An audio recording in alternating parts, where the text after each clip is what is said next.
y'all, and welcome back to the Quake Pro League. Deputy 40 Lions here with the one and only Sheriff ZSX. Dan, how you doing?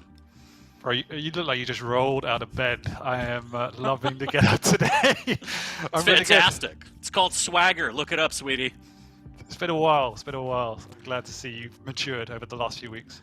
It's fantastic. The restraining order's down and we're back together again. You can't get away from me. There we go. And it's going to be a good week, a short week, but a good week. We got some good ones. But to understand the present and the future, we have to look to the past. So maybe we have a little recap we can go over before we get into what we're going to get into today. So we take a look at some of the games. Zanaku versus CNZ. This one was a good one. I mean, technically all the games and sets were absolute blowouts, 3-0, but some of the maps were extremely close, Dan.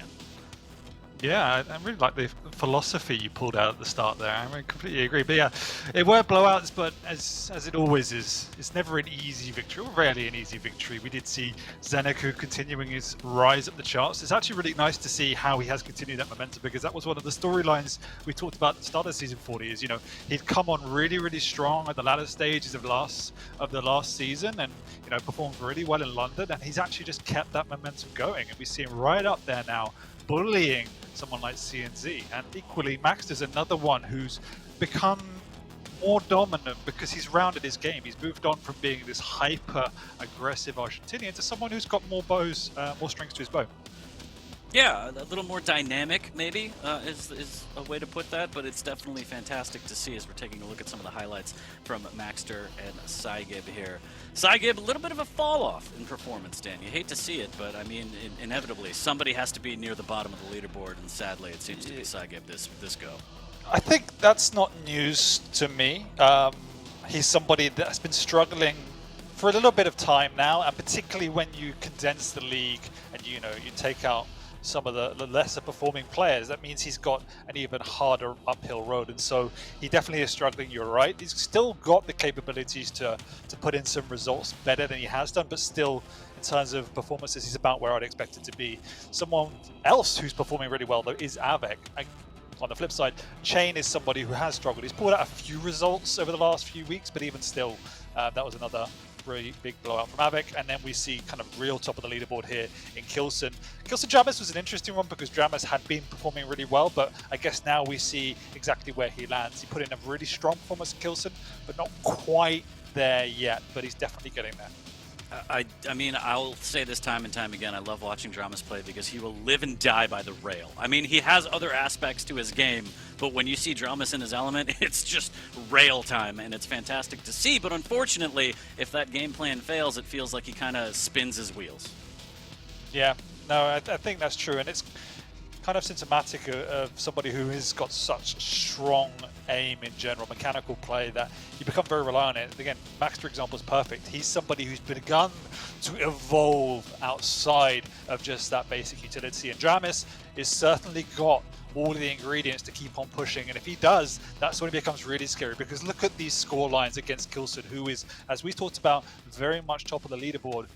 Really strong performance from Dramis. So I think, you know, watching Dramis moving forward is going to be exciting times. Absolutely. As we take a look at the score recap again, blowouts on every single set. Kilson capping it off, and he's actually going to start our day today. We're going to get into Sparty versus Kilson here shortly.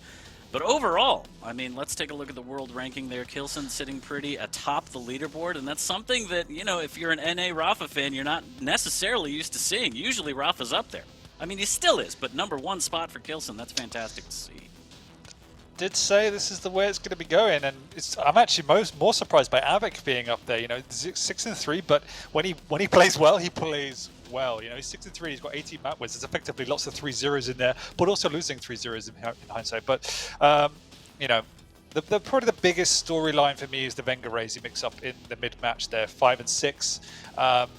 They're actually playing each other today in the featured matches, so that's going to put a bigger separation between them. And we might even see one of them dropping a little bit lower in the leaderboards over the next few weeks. And, you know, Vengeur's coming out off the back of that QuakeCon victory last year. RAISY always up there. So seeing these guys in the middle of the table is really interesting, and it just goes to show the level everyone's playing at now in this global league.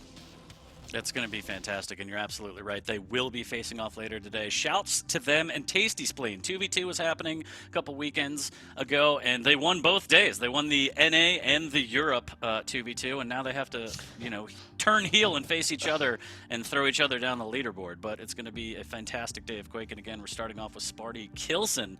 And in terms of this matchup, I don't know. Kilson's on a hot streak. No offense to Sparty. I mean, he has the ability to just pop off with the rail, but I feel like Kilson has a better overall game, and we might see him just on fire as we've seen him before. Yeah, this is one of those matchups in your gut where it could get really painful for Sparty. As you say, if he turns up, he'll definitely push it closer, but I don't see a world where on form and everything else where Sparty takes this one, unfortunately.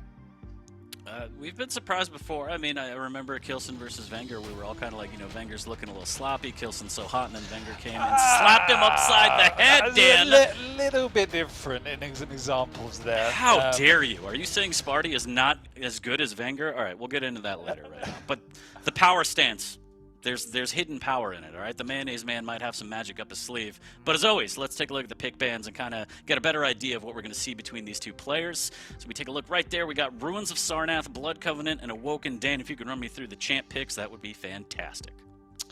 Yeah, starting over on Ruins, we have the Anarchy, should I say? I was going to say Slash. Anarchy over on Kilson, getting to play that speed. And then the Visor pickup for Sparty is fairly a safe pick if you can use him well, but there is also the opportunity, when the piercing sight is down, as we know very, very much so, you become incredibly vulnerable. I much prefer the Anarchy pick on this type of map. It gives you the momentum to play with. I found I think the Visor is quite a specialized pick. If you can play the Visor well, it becomes very effective. But someone like Kilson, with how strong his positioning is, it's going to be difficult to make the most effective use of that piercing sight. Moving on to Blood Covenant, really like this matchup. We've got the Athena versus the Nyx. I like the fact that Sparty's picked the Athena. Firstly, he's taking it away from Kilson, but then that also opens up the Nyx for Kilson, which we know how good he is there. But the Athena shows Sparty's feeling more confident. I think you've got to feel in a good place to play Athena, but the Nyx on Kilson is probably the most scary Nyx in the world, particularly on Blood Covenant, where he'll pick it time and time again if he gets the opportunity. And then finishing up on Awoken, pretty meta matchup there with the Doom against the Strog and Pika. So I think we know what to expect. I think the Doom's slightly easier to pull off, but if you can get ahead of steam with the Strog and Pika, a lot of momentum, particularly using the Pika well. I don't think people use the Pika as well as they should on a map like Awoken. That's when that really comes into play. How do you feel about that clutch ban on that last map? I was going to mention it. It is interesting. I don't know if Kilson would have picked a clutch. So, if anything, it's just a pick to open up the pool. That's an interesting one. I mean, there's so much available at that point in time. There's still lots of good champions for Awoken. So, I'm not entirely sure why he banned it, though. I don't think Kilson would have picked it. Yeah, there might be something that we're not onto right there. I figured, maybe a Sorlag or Scale or something ban, but Clutch, all right, it is what it is, and we're going to get Doom Strog on map number 3. But yeah, map number 2 is what I'm eyeballing, because Kilson on that Nyx, I mean, name a better combination. That's going to be pure art, but countered by the Athena should be fantastic from Sparty. So as always, Dan, in terms of predictions. 3-0 Kilson. Okay, that was... Chat, you heard it here first. That was easy. Let me take a quick peek at what chat thinks real quick, since you dictate the market. And yeah, okay, that's fair. They seem to agree, Daniel. So it's smart on occasion. They're smart. They're loyal. 96 in favor of Kilson in the predictions for at least map number 1. So somebody out there is predicting the under, and they're going to make a lot of channel points potentially from Sparty here. But we're going to get into map number 1. I heard the load screen. We're going to get some Quake under our belts, and it's going to start off on Ruins. Again, as you said, Visor versus Anarchy. You lean towards the Anarchy based on the mobility and just Kilson's ability to control kind of middle of the map and rail his way into open engagements. We'll see. Yeah. We'll see how it goes. I think I would side with you on this one. I don't know if it's going to be a full 3-0, but I think Kilson might take this one. Hopefully it won't be easy. We'll see Sparty put up a great fight. I want to see him pop off with rails, hit like 80% or something absolutely insane, especially against Kilson, just to be like, I could rail better than you, but we'll see. One step at a time, Dan. It's the LG method now, didn't you hear? That's true. It's all about that shaft. It's all about that shaft. But yeah, I think we have to watch out. If Sparty turns up to play, and does start connecting with his rails, that's when it becomes a little bit scarier for Kilson. But we know how methodical Kilson is, how cool under pressure he is. He rarely actually wants to engage in a straight up aim fight. He favors the positional play and will kind of catch you off guard. So that's going to make Sparty's life hard. And you're completely right. The power of the Anarchy for someone like Kilson is not only obviously the inject, which is really, really valuable, but the speed to get in the right positions earlier. And so let's see how he does that. We are starting on Sparty though, obviously on that visor. Hasn't popped the piercing sight yet, so does want to save that for a later engagement. Sometimes we see players using it straight away, but there it goes. Catching him out, able to see the timing as well, which is nice. Kilson delaying that a lot. Sparty will realize that, so either way, it's good. Absolutely should be prepared for an attack on the next heavy, but he still doesn't have rockets. And can he get back in time? It looks like he might pick up the first heavy. And actually, Kilson doesn't seem to be found at all, even with the delay. Yeah, letting that one go for free. Kilson's quite happy just to keep the high ground at this point. Keep control of that Mega, and Sparty's respecting that position. Not entirely sure where his opponent is. He's waiting down here. The big problem for Sparty is he hasn't got a rocket. And so he's really, really afraid to push out without knowing where Kilson is on the map. He now hears him drop, so he will be pushing out and be able to get that rocket. So now he'll feel more confident for the next round of items to push out. But what Kilson's also done is he realized that Sparty will go for the rocket, so he's now won himself that heavy. Yep, he says, you need the weapon, I'll take the item. And now Sparty's in a good position to defend for this Mega. The rail missing. Here's the vision pop as Kilson wants to at least do some damage on it. LG on LG. It's all about the shaft, Dan, and Sparty comes up big with the first frag. Yeah, that was really ballsy by Kilson. And actually effective play from Sparty using that tribot. We said 100% rail, but it doesn't matter when you've got the tribot at your disposal. Using that smartly. Kilson continuing to push in, though, through this choke point.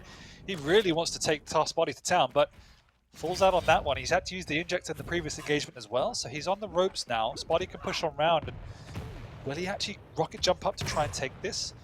No, Kilson hits a nice rocket to deny any opportunity of an angle there, so Sparty does retreat, but opening blood goes to Sparty.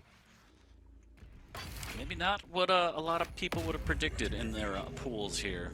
As Sparty does have the 1-0 lead. He's going to pop the vision and see Kilson waiting for that next heavy. Is he going to try and set up an attack here? A little bit of rocket from Kilson to make sure that if he drops down, he eats some damage, and it looks like this one's going to go for free, but Sparty has the high ground.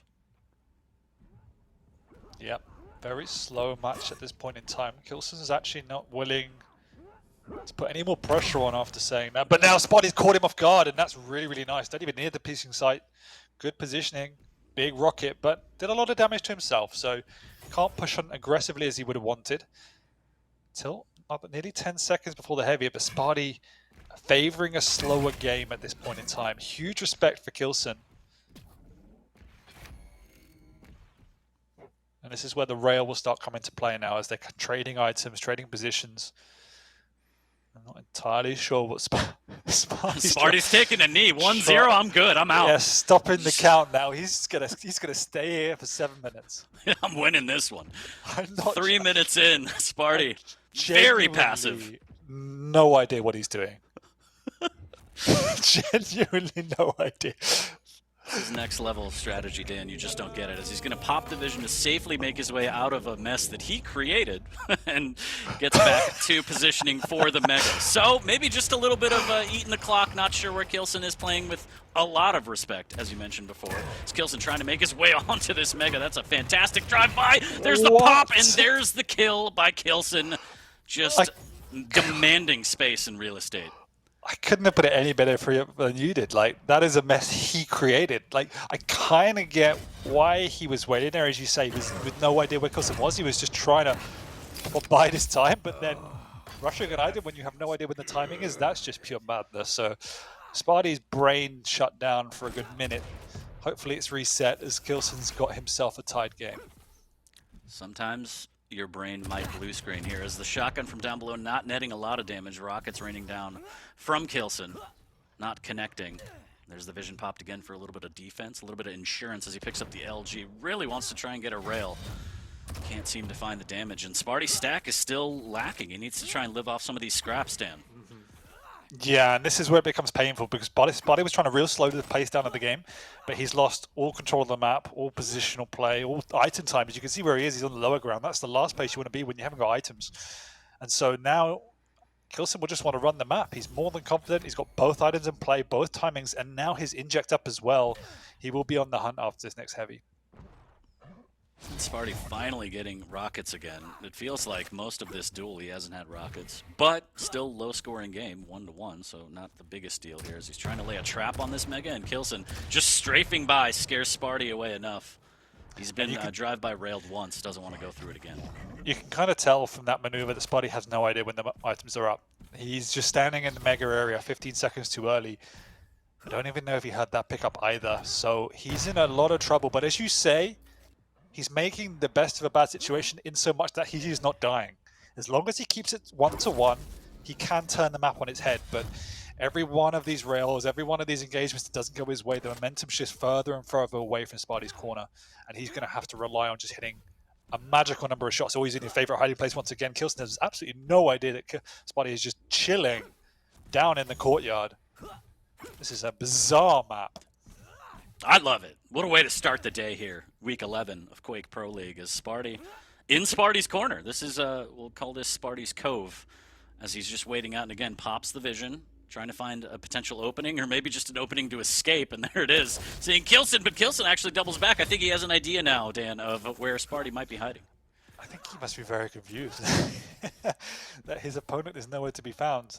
It's quite risky for him to push that, though. Like, particularly as an Anarchy, you don't want to be taking these awkward fights when you have map control because it pushes you out of position. It's an unnecessary risk.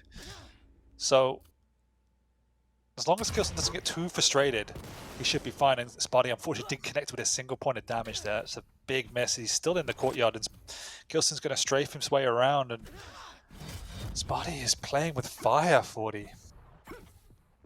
And I kind of love seeing it. It's definitely a gamble. I don't understand it, but that's fine. It's still tied 1-1, even past all of the things that we see as flaws, Dan. So we'll see if Sparty can make some magic. Maybe he's got something up his sleeve. But Kilson, yeah, he's sitting pretty. He's getting free items. He feels pretty good about it.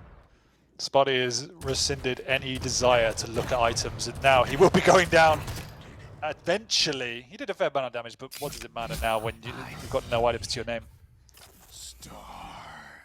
No items at all. I don't even think he has timing. He's going to grab at least his old weaponry, which is fine. So he finally has rockets again off the spawn rather quickly, and he can try and set this trap. I think he heard Kilson up above. If not, he definitely saw the rocket. So maybe heard that pickup and maybe could get back into this. But as you said, he's so early on this heavy. Pops the vision for some defense, but Kilson will just drop right down, taking a little bit of rocket damage.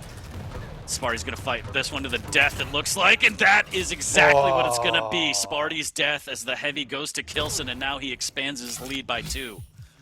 I can't even say that's unlucky that he died just before the pickup, because he was there for a good 20 seconds. He was lucky to last that long, if anything, and his game plan is unraveling before our eyes with 2.5 minutes to go. I mean, has Sparty even done 1,000 points of damage? He's not even showing himself on the map. He will be going down again for a 3-frag difference, and at this point it's hard to see what can he do to get back into this game. He might see his first item for 8 minutes. Oh, he does! Kilson's not happy, and understandably so. He's in the vicinity that he could be giving up a frag. No! How the hell did that just happen? But the Mega goes to Sparty, and just like that, in the blink of an eye, Dan, we have a game. 1.5 minutes. Sparty has map control. He's got the weapons he needs, except for an LG. Kilson potential to attack this, but Kilson's grabbing rockets of his own while Sparty secures the heavy. Kilson's going to go defense now with 1.5 minutes to go. He won't want to be pushing in. He's going to manage these choke points just like that, try and prevent Sparty from getting out on the map. And this is a random-ass game, and Kilson's going to have to put some control on it if he's going to walk away with a victory, because, yes, it is a 1-frag game with 1 minute to go. Sparty with the piercing sight, but there you go. Kilson in position. For the first time this game, he gets to play the game he wants. Sparty. Oh, Sparty has a feeling about that one here as he pops the vision, just missing out on a rail. 2 frags down with 1 minute left. Still an opportunity here as the Mega is taken. Sparty going to add a little bit of a delay to this heavy, and he needs to make this next cycle count because it's going to be the last den. There's the heavy pickup, and now it's go time with only a rail in his possession. That's all he needs. But you can see Kilson not even trying to make an effort. He just wants to defend his lead at this point in time, and he will do so successfully. And I'm sure we'll breathe a very big sigh of relief because that nearly got out of control. What a rail that was. Oh, rails again from Kilson on point as he's trying to warm up that rail for the rest of the set. But this one's in the bag, and I think it was very interesting. It was definitely an interesting way to start the series, Dan. One of the more unusual games I have casted with you, 40. But yeah, I think if anything, Kilson will definitely feel relieved to get that one out of the way. We're moving on to another map where you can play slowly, but I think it's easier to be suffocated out of the map. Moving on to Blood Covenant, particularly when you have a Nyx going up against you. Yep, Blood Covenant indeed. It's going to be Nyx versus Athena. Again, Kilson on that Nyx is ever so dangerous. And a lot of people in chat, similar to us, are scratching their heads of what did we just watch? And, you know, it looked okay. I mean, like I said, Sparty kept it close, but it just... It's one of those, in a weird way, where it should have a disclaimer of don't try this at home. Like, it's not one of those, whoa, wild and wacky, I'm going to run at you games, but that is a weird game plan. And unfortunately, it didn't work. It nearly worked. Partly because Kilson lost his head for a good 30 seconds, but it was a very strange strategical choice from Sparty. It started so well, as we can see here, actually outgunning and outplaying Kilson, and then from there on out, he just decided to retreat into his shell like some sort of turtle, and didn't necessarily work. Maybe like some sort of ninja turtle, Dan? Here's the thing, though. Playing defensive is fine, but usually when people play defensive on this map, they play the stairwell so they can still have timing on Mega and Heavy, pivot accordingly. But when you put yourself in the courtyard, you're completely out of the loop on what's going on. It was very odd. It was very odd, to say the least. This is the distinction when anyone asks you. This is the difference between being defensive and being passive. Like, you can be defensive, as you just rightly explained, where you're positioning yourself to deal damage. You're finding positions to engage the opponent safely. You might not be necessarily contesting items, even though you want to, but you're still trying to play Quake. In this type of game, when you're being completely passive, you're just giving absolute free rein to your opponent and effectively hoping you get lucky. Like, it's playing to lose at that point. It was really, really weird from Sparty. Really, really weird. I mean, I've played like that, but that was because, you know, I had pizza rolls in the oven and I have to get up and it's a whole thing. I don't know. We'll see what happens. But map 1 is done and dusted. Kilson took that one. We're going to get into Blood Covenant here shortly, and hopefully Sparty has a little more up his sleeve. I'd like to see more of a rail battle. I didn't really see the rail activate for Sparty on that map either, so a little alarming, but definitely not the start you want if you're a Sparty fan. We didn't see much of anything, so hopefully we see a bit more of everything. That's true. Maybe he's just conserving energy. He's like, the second 2 maps are definitely mine. Hibernation. Hibernating power save. Is that a thing? No, that's not a thing, right? Could be. I'm going to take a peek at the it's prediction. Not. National Geographic disagrees. All right, well, chat is, after that performance, they're convinced Kilson's going to take map number 2 as well. As you take a look at the predictions, it's 97% in favor of Kilson. Bless whoever still is predicting the under in Sparty. I like that. Respect for that. Some very strong supporters or some very hopeful chances out there. What a day. What a great way to start. Good Sparty, morning, Holy Lions. I just don't... It's fine. This is fine. It's great. He had no reason to give up, like, all the map. He was doing fine. His stack wasn't the best, but it's just like, he was like, no, I don't want it. He was in control, and then he just went, ah, shit, my brain shuts down, and I'm just going to go sit in the corner for 30 seconds. And then I'm going to go stand on Mega 29 seconds too early. Oh, my Lord. I don't know. Who am I to judge? But we'll let chat judge. Map number 2 here. Blood Covenant between Kilson and Sparty is going to be live shortly. We got Athena, we got Nyx, we got more Quake, more importantly here, so we're going to start off on Kilson.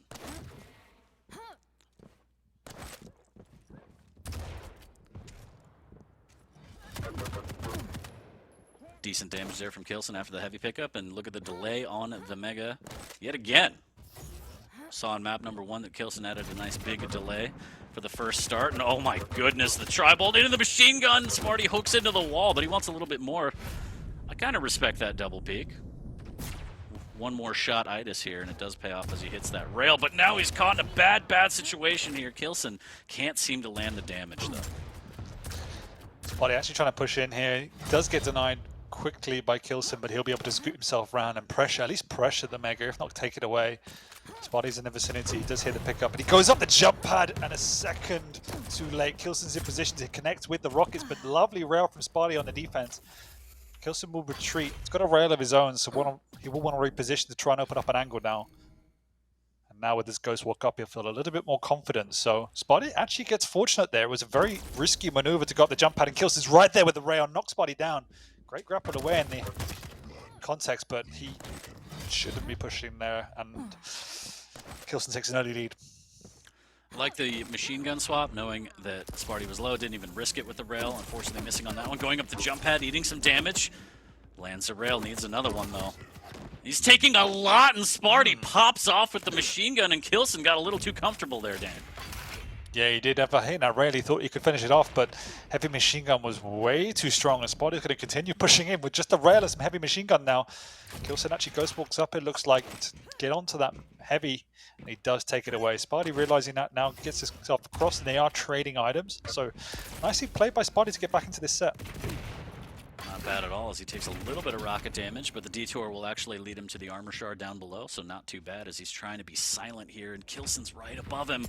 Here's the rocket, tries to go through the telly and misses with the rail, but look at this. The repositioning with Athena is so quick, and the air rocket won't connect for Kilson, so he is reeling from all that damage, and now the hook back in. Can he finish it? Nice. What a shot by Sparty.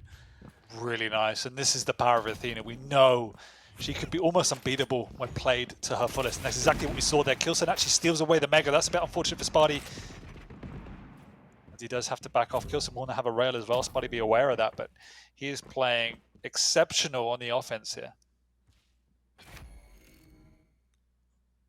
It is a different Sparty on map number 2. Great rail from down below, and there's the hook up, and a bit too overzealous here as Kilson puts an end to that, sends him packing back down, does grab an armor shard. An amazing evasion of that rail into a rail of his own, and Sparty is absolutely warmed up right now, Dan. Yeah, I'm actually surprised he didn't go a bit harder for the heavy, having done so much damage. Let's Kilson get away with that one. So there's times where he feels that he's almost overcommitting and taking too many risks, and there was times like that where he should have perhaps committed. Ooh. Lovely back-to-back rails, and now Kilson has to be going down here. No way he gets away. What, another rail from Sparty? But somehow, Kilson doesn't die. Sparty lets him get that Mega, and despite all of the hard work, Kilson ties it up. And Sparty is flabbergasted in the chat and doesn't understand what just happened. I think he believes he took the Mega?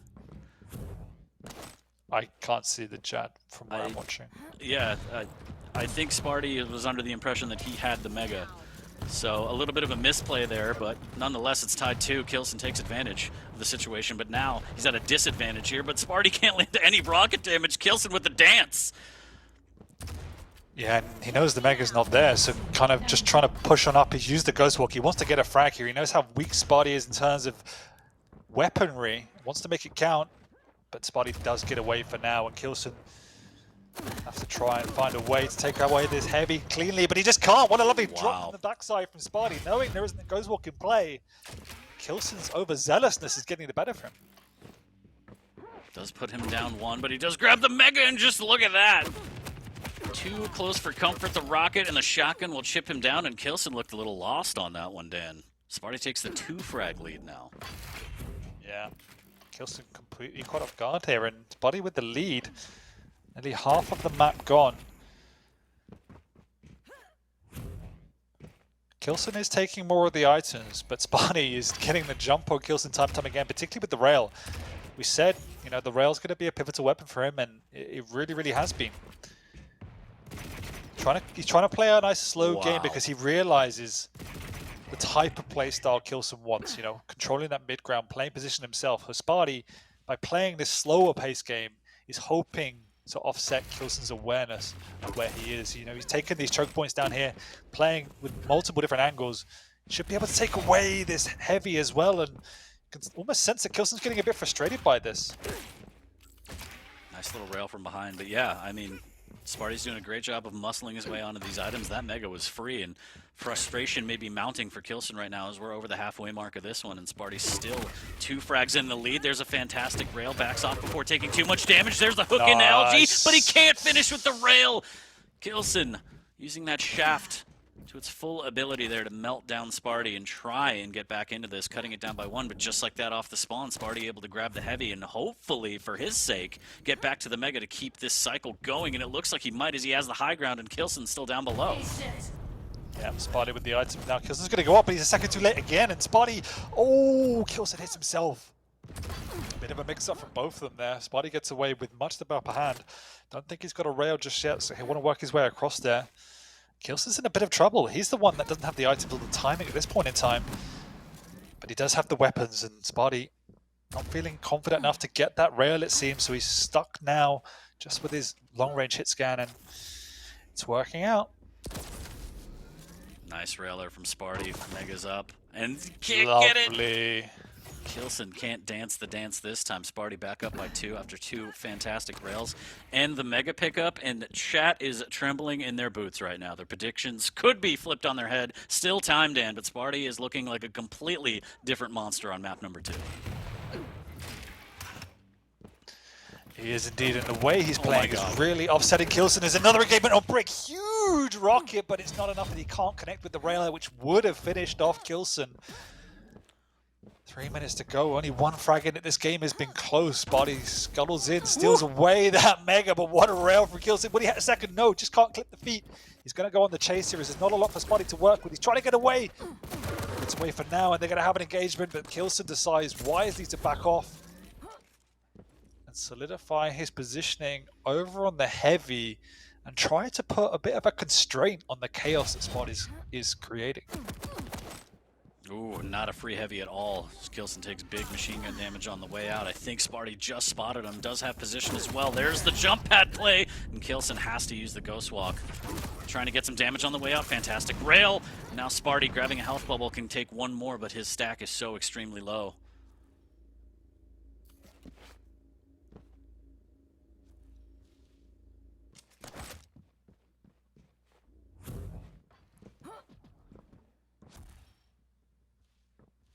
Sparty extremely patient right now. Didn't want to pick up that armor shard too early. Didn't want to give away his position. A little bit of rocket damage will give away his position as both items are up now. Sparty's able to pick up the Mega. Fantastic play from Kilson to make sure that it's not free. Yeah, he's delaying the heavy here, just trying to catch Sparty out, but Sparty is not falling for it. More than wise to the positioning of Kilson, and that's exactly why he's playing these random angles, because the positions he's taking are in positions where Kilson won't be able to find him, and he has to go out of his way to do so. He has found him here, though, pops the Ghost Walk, but Sparty gets away again, and the Athena is really frustrating Kilson. But he now has both items under control, which he can rotate them for almost one final time before he goes on the hunt again. He'll want the Ghost Walk before feeling really confident to push in. Question is, can Sparty do something? He's hiding up in the corridor. Will Kilson figure that out? Sparty didn't pick up the health bubble earlier. He's still railable. If he just gets spotted, it could be curtains. But there's no way Kilson checks there just now. You know, that is too risky of a position. Sparty gets away with it. There goes the Ghost Walk. He does hear where Sparty is. The question is, can he catch him? He knows he's been hiding down here. He catches him once again through that corridor. Sparty is in a bit of trouble. He doesn't have a lot to work with. Big rocket into the rail conversion. He did take away the Mega, though, so Kilson is not that healthy. Sparty does get in on the heavy off of that, and he stole the Mega as well. So, good opportunity here to try and close this one out with 25 seconds left, but he doesn't have any rockets or LG, just a rail and a shotgun, potentially a prayer here as he's going to set up for this next Mega, Dan. Rails exchanged. Kilson gets the hell out of there through the telly. Down below, grabbing the armor shard. Sparty doing the same in the pillar room. And he's going to be a little bit late to this heavy. Woo! He is. Gets the rail there, which is critical. Just dodges away from that rocket as well. He's got the high ground, which is key. Kilson doesn't have a Ghost Walk either, so he won't want to take any sort of fight here. And Kilson's playstyle has been completely shut down from Sparty to this point, but that's a huge rail. The question is, can Sparty get out of there? He's sticking around, but he does get out. Kilson, though, with the items now and in position to pressure this heavy. This is a big item. Ghost Walk comes out. Sparty's there, but he knows something's up, so gets away. Sparty's on the ropes. Kilson hears him down below. Doesn't want to push in through that choke point just now. Nothing's hitting for either one of them. Sparty living on the edge. Kilson's on the hunt, but he knows that Sparty could turn his fight on his head instantly. But he also doesn't want to give away any sort of items. He knows Sparty's only got one light armor to work with, whereas Kilson has the whole map at his disposal. And this is fantastic to see Sparty not willing to give it up. Still surviving, living on a prayer, Dan, as Kilson up above on the bridge, just trying to suss out exactly where he is. There's the opportunity, missed rail, and Sparty, just like that, he's gone. He wants more armor. He wants to position for this mega and try and win this item. And I love the way Sparty's playing. I know he's kind of on the back foot, but he's playing it well. Yeah, he's reading Kilson really, really well. It's obviously high risk, but he's not able to do any sort of damage. But at this point in the game, when it all comes down to one fight, you have to take the optimal solution, lowest risk possible. He can't afford to expose himself.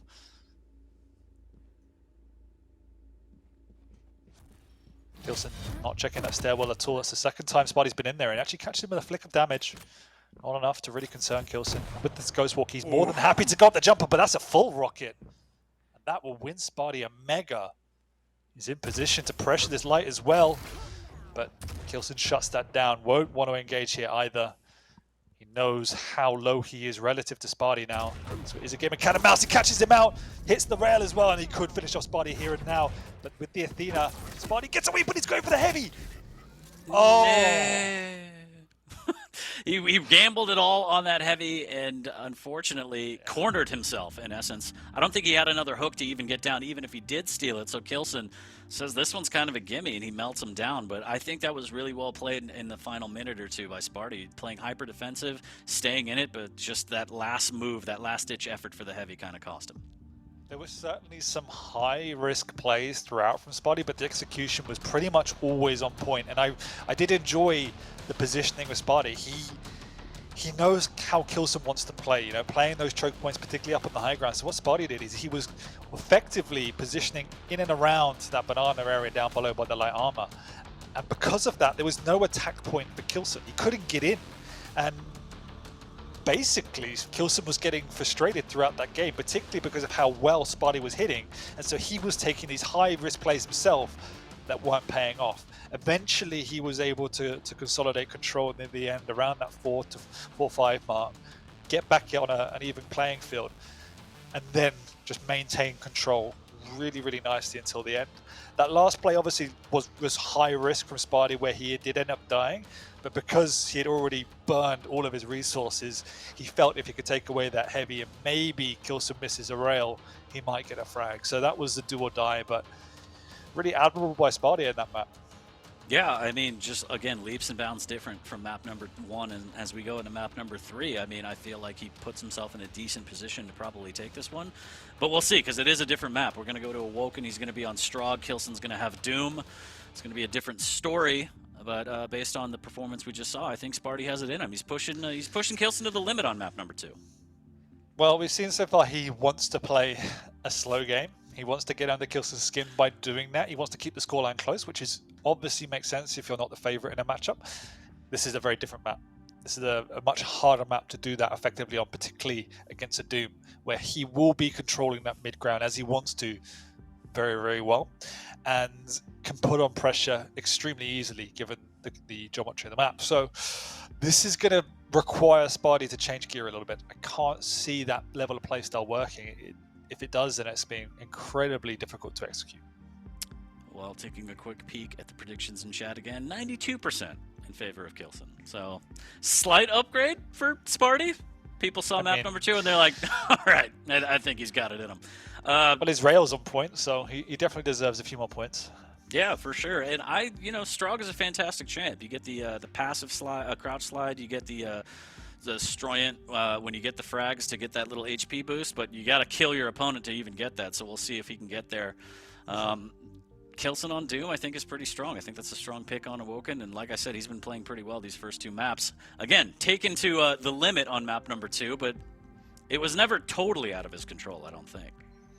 There were definitely some scary moments in there, but he managed to retain his element of composure and kept in the game. It definitely could have spiraled out of control, particularly in the mid game where Sparty was just connecting with everything and the Athena was seemingly running riot. But yeah, it was in the end a really strong performance from Kilson. Good opening from Sparty though. Kilson predicting it though and already taking an early lead, and this benefit of Doom, you can just get across that map even quicker than a struggle. Yeah, I mean, that's kind of become the meta where you just pop Berserk immediately and then fly around the map with the Superman punches, covering a lot of ground. Sparty lying in wait. Decent rocket there, but the double jump sends Kilson flying, but the second rocket follow-up from Sparty is right on target to tie it at 1. What a maneuver. Sparty going again, does hit back-to-back rockets, but somehow Kilson gets away, and this is definitely a different pace to maps 1 and 2. Sparty actually rocket jumping up. He knows Kilson's weak, but is this the play? Well, they trade, so yeah, Kilson sees the funny side, and Sparty has come to play on Awoken. It is definitely a play that just happened. A lot of LG into the machine gun. There's the peeker chase. Ooh, lovely play from Sparty there to get the full damage into the rocket. Almost the rail, but the double jump saves Kilson's life. What is going on? Sparty is hitting everything. Big rockets, and Kilson has to just hit a rail at this point. He's got nothing to work with. He's probably going to throw away his life in exchange for just doing damage, and he is doing more than that. He might even throw away Sparty's life at this rate. And oh my god, I thought he was going to go down. What a rail. Just machine gun Sparty. Ooh, okay. Thread the needle with the rail. What do I know? Or that. This is some serious aim. This has been the wackiest set of Quake I have ever seen, and I love it. Tied to 2. Almost 2 minutes in, there's a fantastic rail from the perch. Kilson hits another one, wants one more, but Sparty fires back with 2 of his own after the heavy pickup and plants Kilson into the ground. Nice, and they're both hitting absolutely everything at this point. Sparty now being able to control this mid ground. If he can take a clean mega here, put Kilson under a bit of pressure, but Kilson comes flying in with the Berserk. Hits Sparty from behind, does a fair amount of damage, and steals away the item. He's also going to get him trapped down here with a rail, so Kilson not relenting either. Misses the probably easier of the bunch and keeps on pushing. Heavy's up. Sparty with a big rocket, but it's not enough, and they are just going balls to the wall, 40. Oh no, Kilson with a little double jump error on the jump pad here almost cost him his life. And yeah, Sparty's been hitting dunks with these rockets, Dan. And Kilson trying to fight back, and this is a bit of a slugfest in comparison to the first 2 maps we saw. There's the nail gun not getting any damage. Kilson trying to fend off Sparty. And he does so successfully, at least for the time being, but loving the pace of this one. They are truly awoken. I mean, in some ways it looks restless, but you have to think in context. Every one of these engagements makes sense because they've left their opponents so low after the original fight that they know they can finish them off. Even Kilson's 5 HP push with what? Beautiful from Kilson. That one was maybe a bit reckless.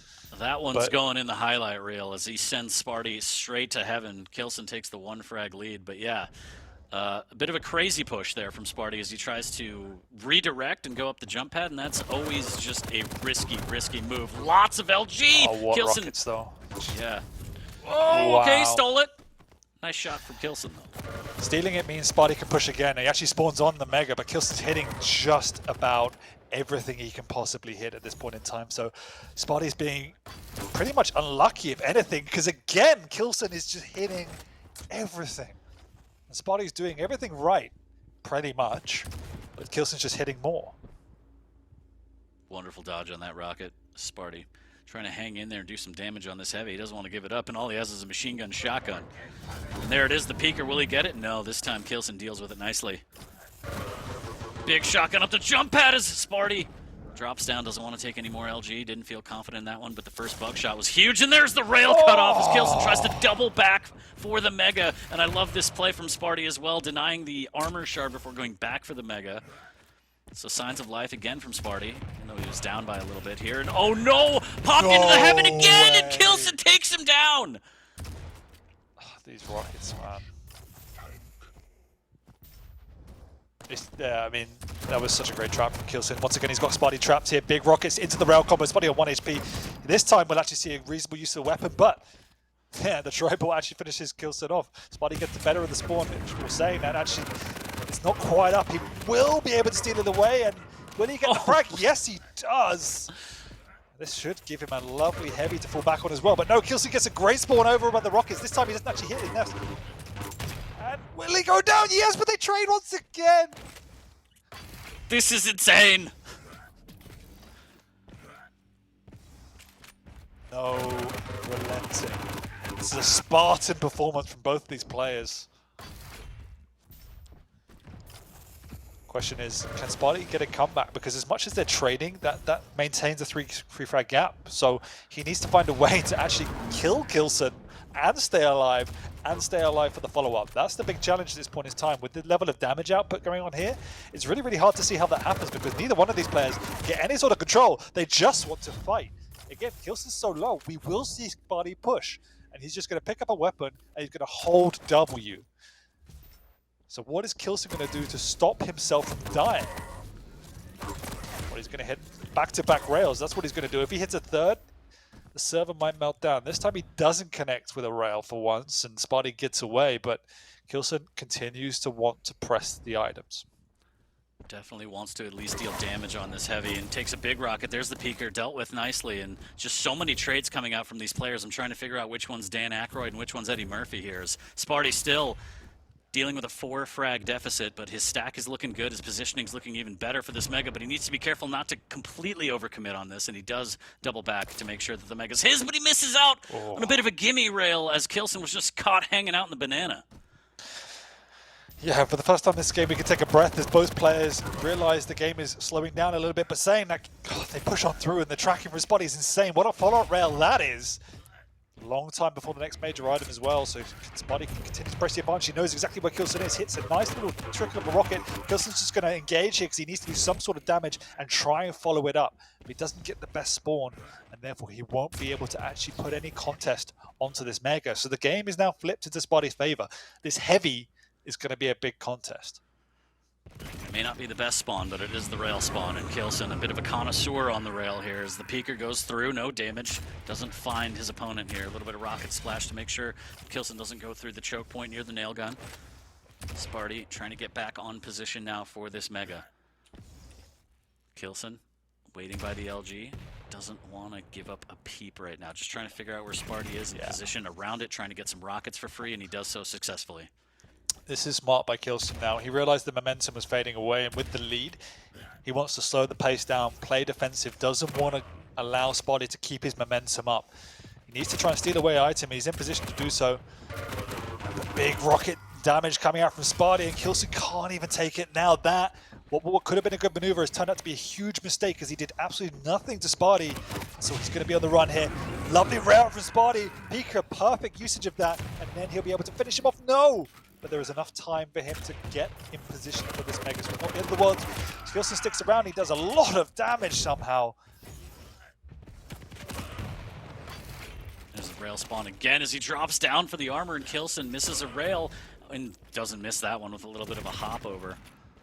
Sparty doesn't want to push the heavy. He needs to get out of there as he doesn't have any armor to his name, but he has tied the game, Dan. We are tied at 11 with 1:30 left. Almost connecting with that rail combo, does so with the second one, looking for a third here. Has Peeker back in the chamber, there's Tribolt and there's Peeker. Mega goes to Kilson, and with the fadeaway rail, he was still in the Peeker animation, trying to uncrouch and take control of the Strog, and he goes down off the spawn. There's the aggression, and Kilson luckily doesn't get forced through the telly as well. Otherwise Sparty might have had him dead to rights, so now trailing again by 1 with a minute left on the clock. Yeah, he needs to make something happen now. Kilson's not going to be reckless at this point, but Sparty, you know he's going to be pushing in. Rocket nearly connecting. Question is, what can he do now? He obviously spawned on the wrong side of the map, so hasn't got the right hit scan. Kilson's just going to slow down, play position. He knows where Sparty is. He chases him down. Connects with a little bit of damage, and that's enough to stall Sparty when pressing in. And Kilson wants to finish it here and now. Sparty dodging, but it's not going to be enough as he gives away a frag. And with 30 seconds to go, it's going to be hard to get back into this one. Got no weapons at this point, and he's just having to recoup, which is wasting more and more time that he needs to keep pressure on. Nice little double jump there as Kilson just kind of runs away from the Peeker, doesn't even deal with it. Might get this frag as well, as Sparty cannot do the damage he needs. Didn't have the weaponry in that one. Puts a bow on it. Maybe this one does, as Sparty concedes that last one. 15-11, final score. And that one was a barn burner, Dan. Did we ever figure out what that meant? I don't know, but the whole series was a bit of a crescendo, starting off nice and slow, picking up the pace into a all-out slugfest on map number 3. Yeah, that was a slugfest, but it was a slugfest enabled by just amazing skill. Like the level those guys were playing at throughout in terms of mechanical skill was just unbelievable, and that is what spiraled into such pressure because they were just connecting with absolutely everything. Nobody ever got into position where they could control the map, and knowing that, they realized they could keep the pressure up, keep pushing, and because nobody got that control, the pressure never stopped. It obviously got to that point around 8 minutes in or so where Kilson had had enough of it. Sparty didn't know. He kept pushing, tied it up once again, and unfortunately, one final engagement on the Mega, which was this one right here, cost him the map, but you know, could have very easily been a Sparty victory there, and as you say, a great culmination to a close series. Very, very fantastic performance from Sparty, just falling short across 2 of these maps. The first one still scratching my head, but that's okay. Kilson takes the set 3-0 as we take a look at the stats from the final map of Awoken. And it was a good one. It was a good one. What a way to start the day, Dan. Kilson still looking good, still sitting pretty on top. Sparty with a fantastic performance, showing the world that at any moment he can strike. It's just a matter of if he will. This is the thing with Sparty, like, it's consistency, right? Like, if he could put in that performance every single time and you know he's going to do it, he wouldn't be sitting at 12th. But the problem is, there are weeks where he turns up and he doesn't put in that performance. And that's what's really frustrating, because I'm a big Sparty fan. You know, he's been around for such a long time. He's an amazing player, and I want to see him play like that every week. And for whatever reason, it doesn't happen. So if we can see more of that Sparty, you'll very rapidly see him at the top, because we've always said it. He can take a map off and series off absolutely anyone. And it's always unfortunate, particularly when we get to lands and he goes out early, because he's somebody that should be going further. Really, really want to see him do it. Yeah, completely agree. And again, we are rolling closer and closer to the finals, so we do want to see that level of play elevate across the board for all the players. But that is it for series number 1 of the day. We got number 2 on the way after a quick break. Nosfa versus some guy named Rapha? I don't know. Why don't you stick around? We'll see how it goes, but we're going to go to a quick break. We'll be right back.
Welcome back, everybody, to Quake Pro League Week 11. I am 40 Lions, joined by a ZSX. We just wrapped up Series number 1 between Sparty and Kilson, and now we're going to get into Rapha versus nosfa. Yeah, it should be a decent one. I mean, we've seen Rapha lose a few series here and there, but he's still playing as well as we've seen him do. It's just a hugely competitive scene, slightly different meta that not necessarily favors him as much as it did before.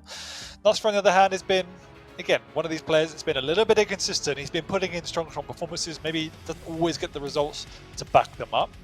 So he's probably not as happy with his performances as maybe he should be, but he's going up against a very good opponent today, and it's going to be hard to see him regain any momentum from this one. Yeah, I mean, nosfa, lightning in a bottle. He's popped off before. He's played really well on the big stage way back long ago at the kickoff event, taking, I'll never forget, Blood Run over vengeurR 1-0 by running with Scalebearer. And that was a fantastic strategy. But since then, it's been a little up and down. He's popped off. He's had some kind of misplays and a drop-off, and it's interesting to kind of see him play and see where he's at. Today is going to be a big test. Again, as you mentioned, going against Rapha, the most decorated Quake player of all time. I think there's no argument there, right, Dan? Regardless of how you feel about Rapha himself. Yeah, it should be interesting. I think definitely a test for nosfa. I mean, if you want to just throw that in there in a random set on week 11 or whatever we are, then that's fine. You can throw that in there. It's fine. But yeah, I think, and I'm sure chat will agree, predictions will agree that this very much should be a Rapha 3-0. We say that, and then we just saw what could have been a flip-sided match of Sparty versus Kilson. So anything can happen, particularly in these crazy weeks. But Rapha is one of these players that has the ability to constrain madness a lot of the time. And so he very, very, very rarely reduces the map level in a set. Sure. Let's take a look at the pick bans. I think one of Rapha's biggest Achilles heel issue is if his opponent plays like an absolute psycho and does stuff that he doesn't expect. Yeah. Like completely random play style. But anyways, let's take a look at the pick bans. We got Blood Covenant. We're going to get into Corrupted Keep, and then Vale as the third map. And Dan, if you could do me the honors of the champ picks yet again. Interested to see nosfa banning out heavy champions. We actually know Rapha can play them very, very well. Wouldn't see him pick that on a Blood Covenant though. Wouldn't see him pick a kill usually. So he just picks the slash straight up. Actually doesn't even want the Athena, wants the speed of the slash. And I've actually seen him playing a bit more on his stream recently, and we know how good his slash is. So that's great. It's also a slight denial pick from nosfa, since we've seen nosfa play that quite a lot of the time. We've seen nosfa play Athena as well. This is Athena is probably not as good as Rapha's slash. So he might be in for a bit of trouble. But saying that, we said on the last Blood Covenant that the Knicks could have a really good time against the Athena. Athena played well, is just unstoppable a lot of the time. So will be interesting if nosfa can get ahead of steam there. Moving on to Corrupted Keep, nosfa takes away the Ranger, pretty decent pick. Rapha picks up the Ice, and he's actually changed tack a little bit on his strategy for Corrupted Keep, because we obviously would have seen him in the past pick the Blazkowicz time and time again. Started to move away from that. Also used to pick the Death Knight time and time again. So slightly new thought process here from Rapha. Let's see how he uses the Ison. And then we end up on Vale, first Vale of the day. And he's picked the Death Knight, and actually the last time I saw him play Death Knight, he actually lost with that. It wasn't on Vale, I think it was on Corrupted. So, he's hit and miss on his Death Knight, but he values it highly, and he leaves the Galena for free. And we know a Galena on that map can be a really good tool. However, if you run headfirst into flames, you're pretty much dead no matter what happens. So it's going to be a bloodbath, I think. Completely agree, and I am also scratching my head at the Keel ban right off the bat. I mean, I know that Keel is the best champion in the game, so I understand it, but at this level, he's not really picked on maps like Blood Covenant and stuff like that. So maybe nosfa's just on the same page as me, where he's like, I got to throw out the top tier champ immediately. I can't let my opponent have any kind of advantage. But yes, that is the breakdown, and if I were to ask again, I'm going to assume 3-0 Rapha is going to be your prediction, but can you confirm that for me? Yeah, no, I'm going to say 3 Rapha. I have to ask though, is that what happens down in the depths of bronze? It's just a Keel insta-lock? I wish I was bronze. I don't even want to tell you my SR. It's been a journey for me, Dan. It's been rough. But yeah, I think 3-0 is probably, unfortunately for nosfa, going to happen. I mean, it's just tough to go against the end boss of Quake. Taking a quick peek at the predictions, 92% in favor of Rapha, at least on map number 1. I see that flowing through to map number 2 and 3. But, I mean, we're always here for a surprise and an upset. nosfa could pop off at any moment. He could play kind of absolutely uninhibited and just balls to the wall wall, and it could tilt Rapha a little bit. I mean, we've seen him kind of, he dropped a set against Kilson, he dropped a set against Dramas, and Dramas, again, as we mentioned before, played a little crazy. So maybe that's the key to taking down the GOAT. Who knows? Yeah, I wouldn't call dropping a set to Kilson tilt. I think that was probably deserved. Dramas slightly more so. Dramas just hitting everything, but even still, he played an amazing set. nosfa's neither one of those players. He's got a different skill set entirely. You can definitely take a map, but I generally can't see it. I think Rapha's just playing too well a lot of the time, and just has a more natural ability than virtually anyone else in the world to put a lid on maps that turn crazy. So we'll see what he can bring to the table, but it's going to be hard to see nosfa walking away with this one with anything but a loss. Well, the master of adaptation back on home soil as well, so the pings won't be as crazy as some of chat may think. And yeah, we'll get into map number 1 here shortly. Let me take a look at the predictions one more time and see if anyone got a little crazy. Now, still, I mean, some people still predicting the under, 9% for nosfa. Somebody stands to make a lot of channel points, Dan, on the off chance. There's always one. There's always a chance, and there's always time. Place the odds, yeah. Sure. All right, map number 1. We're going to get into it on Blood Covenant. It's going to be Slash versus Athena. Potentially high-flying action between these two on a lovely day of Quake here, week 11 of the Quake Pro League. And we are live between Rapha and nosfa on Blood Covenant, map number 1. And there's the slash. Already he takes away the rail, does a lot of damage, and is going to get across to do potentially some damage onto the Mega. Luckily, Athena's pretty quick herself, so nosfa gets himself across there. But Rapha very much in positional control already, and setting the tone for the map early on. He just wants to play fast and quick, and we know Rapha generally will want to choose a champion where he takes the speed advantage, and already he's trying to use that to its fullest. Great defensive play from nosfa, getting Rapha down, and will actually take away the frag, so nicely played. Rapha overcommitting. Not bad at all from nosfa. He'll take those, but he's going to drop down. Needs to be careful. There's the machine gun at a distance. nosfa takes a little bit of damage. Slowing down before going through the blood pool here. Ooh, that rocket was almost perfect, but the rail follow-up, not too bad. Doing a good job of denying the rail for Rapha right now, too. Just waiting. Yes. Rapha only has LG, slowly creeping onto the rockets. It's going to be hard, but that has to be at least an element of what he thinks about. You know, the rail is always going to be so pivotal, but containing that is always difficult, particularly against someone like a Slash who could just fly on by. It's just a risky tactic. nosfa decides to play, try and steal away the Mega, but you can see the speed of Slash coming and taking it away. nosfa connecting with way more damage though, actually nullifying an entire pickup. Rocket doesn't connect though, but nicely played by nosfa, more than acutely aware, and you can see he's playing slow and calculated because of how fast the Slash is. He has to maintain position, and the Rocket's a huge 2-0, and a lovely rail as well. Okay, nosfa, we see you here. Nice start here. Still a little weak on the stack. Can he get the cut off? The rail will land, but the rocket will miss, and Rapha plants him and gets the Mega. Little unfortunate here, but nosfa off the spawn needs to play very careful against Slash. So mobile, I think he chased him down, maybe saw just a tiny bit of him, and now nosfa has to get the hell out of there, but he can't. Rapha finds him again with another rail to plant him to tie it at 2. This is the problem. As much as Rapha's given away a few frags, nosfa's had one item. And Rapha's already got a huge split between the two items. He's rotating them. Yes, he's been taking damage, but you know, if nosfa doesn't connect with that damage, suddenly he's under a huge amount of pressure. And this is what Rapha's doing. He's forcing the pressure onto nosfa. Actually now got himself onto the Mega this time, so he gets another item, but he's eating some damage for his troubles. Nice hook to get out of there. But yeah, good damage from Rapha, making sure the item's not free as he's waiting on the bridge. Timing on the heavy is perfect. Still tied at 2. And yeah, Rapha has, again, adaptation, the ability to kind of give up frags, knowing that he can get them back. And ooh, that rocket was actually pretty great. There's the flick of the wrist into the LG, and nosfa can't land the damage except for that last rocket. Defensive rocket to keep him out, and just in the nick of time, Rapha able to get onto the Mega and probably get back to this heavy for free, but instead he's going to chase, and this is what makes Rapha so good. Doesn't just play the items, plays the opponent, Dan. He's the best in the world at understanding how much damage he can give and what resources are on the map. And that entire push was based on the premise that he had the Mega and lights to fall back on, and the pressure is just relentless. The Slash is so scary, and as much as the slow playstyle was working, this is the problem when it stops working.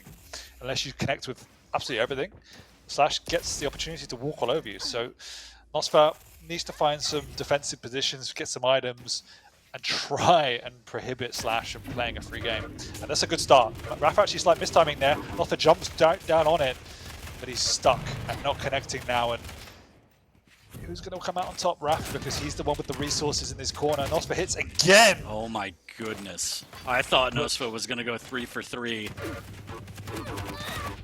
Potential here off the spawn. The shotgun barely coming through. Shoddy Pippin off the rim and in, but Rapha will take it 6-2. But he's just sweeping the map of resources. nosfa's doing so much damage, but when you're playing against an opponent with almost double the resources to you, you have to hit twice as much. Unfortunately for nosfa, he's not been doing that as he gets red with a shotgun to the face. And Rapha is all over him now. Oh no, not like this. Ooh, I like the hooking into the rail. Can nosfa do it? And he did it with the machine gun swap. And that's the kind of stuff that makes Rapha just, his eyes will roll into the back of his head permanently and be like, why would you ever do that? I mean, this is the moment where I really wanted to see that webcam, but nosfa's making it happen. And again, I really agree. I love the progressive play, the use of the grapple just to do some damage and offset the shotgun. Rapha's shotgun has been questionable. The rest of his gameplay, not so much. 7-4, 5 minutes gone. nosfa though needs to find a way to use this to build some momentum, get onto some items. Mega's up. Does he know the timing? Even if he does, Rapha's obviously there and connects with some damage himself. Great exchange from nosfa though. His rail has been his saving grace. And if he can keep that up, he's always going to be in with a shout. Lovely again. Lovely rail from him there. Interesting use of the tripod, but he does so much damage into the rail! Dan, what are we witnessing right now? nosfa popping off right now. For those playing the home version, he's got 140 ping against Rapha's 35. And he just connects with all these rails. Of course, I curse it right there as Rapha drives by to get a rail of his own. Tries to get a little bit of damage on the Mega. The machine gun will fend him off. And nosfa's right back in this one, only down 1. I mean, if you hit your rails, you always have a chance of winning a duel. And nosfa is connected with his rails at this point in time. Whew. I do still feel he needs to get onto more items, but if he can at least keep control of the Mega side of the map, that is going to be enough. He's done an amazing job for the most part of containing the pressure of Slash. Yes, there was a few conversions in there, but when nosfa's set up, he's very difficult to break down. And this is what you're seeing. He's playing slow to try and listen and use his audio cues to understand what Rapha's doing, to try and prevent it, manage these choke points. He's done it very, very well. Good machine gun there. Nice push from Rapha, but he needs to be careful as he jumps around the corner in the LG and he's going to get melted down. Again, a lovely position from nosfa, not really moving, but he had all of the angles detected. He had a get out clause because he had his grapple if he needed it. Playing very smart. Superb play from nosfa right now as he ties it at 7 minutes in. We got a ball game. Here's a push. Rapha with the nail gun, but he's out of LG and he misses with the rail. Rapha gets the better of him, and that is heartbreaking if you're a nosfa fan. Had him dead to rights, but just not enough cells. That is heartbreaking. It's not over yet. He's shown he's got the recipe to forge a comeback and take Rapha down. But that is hard. That is hard because all of the work to get in that position, get the items and all the weapons, he has to start that again. And Rapha with the conversion makes it even harder.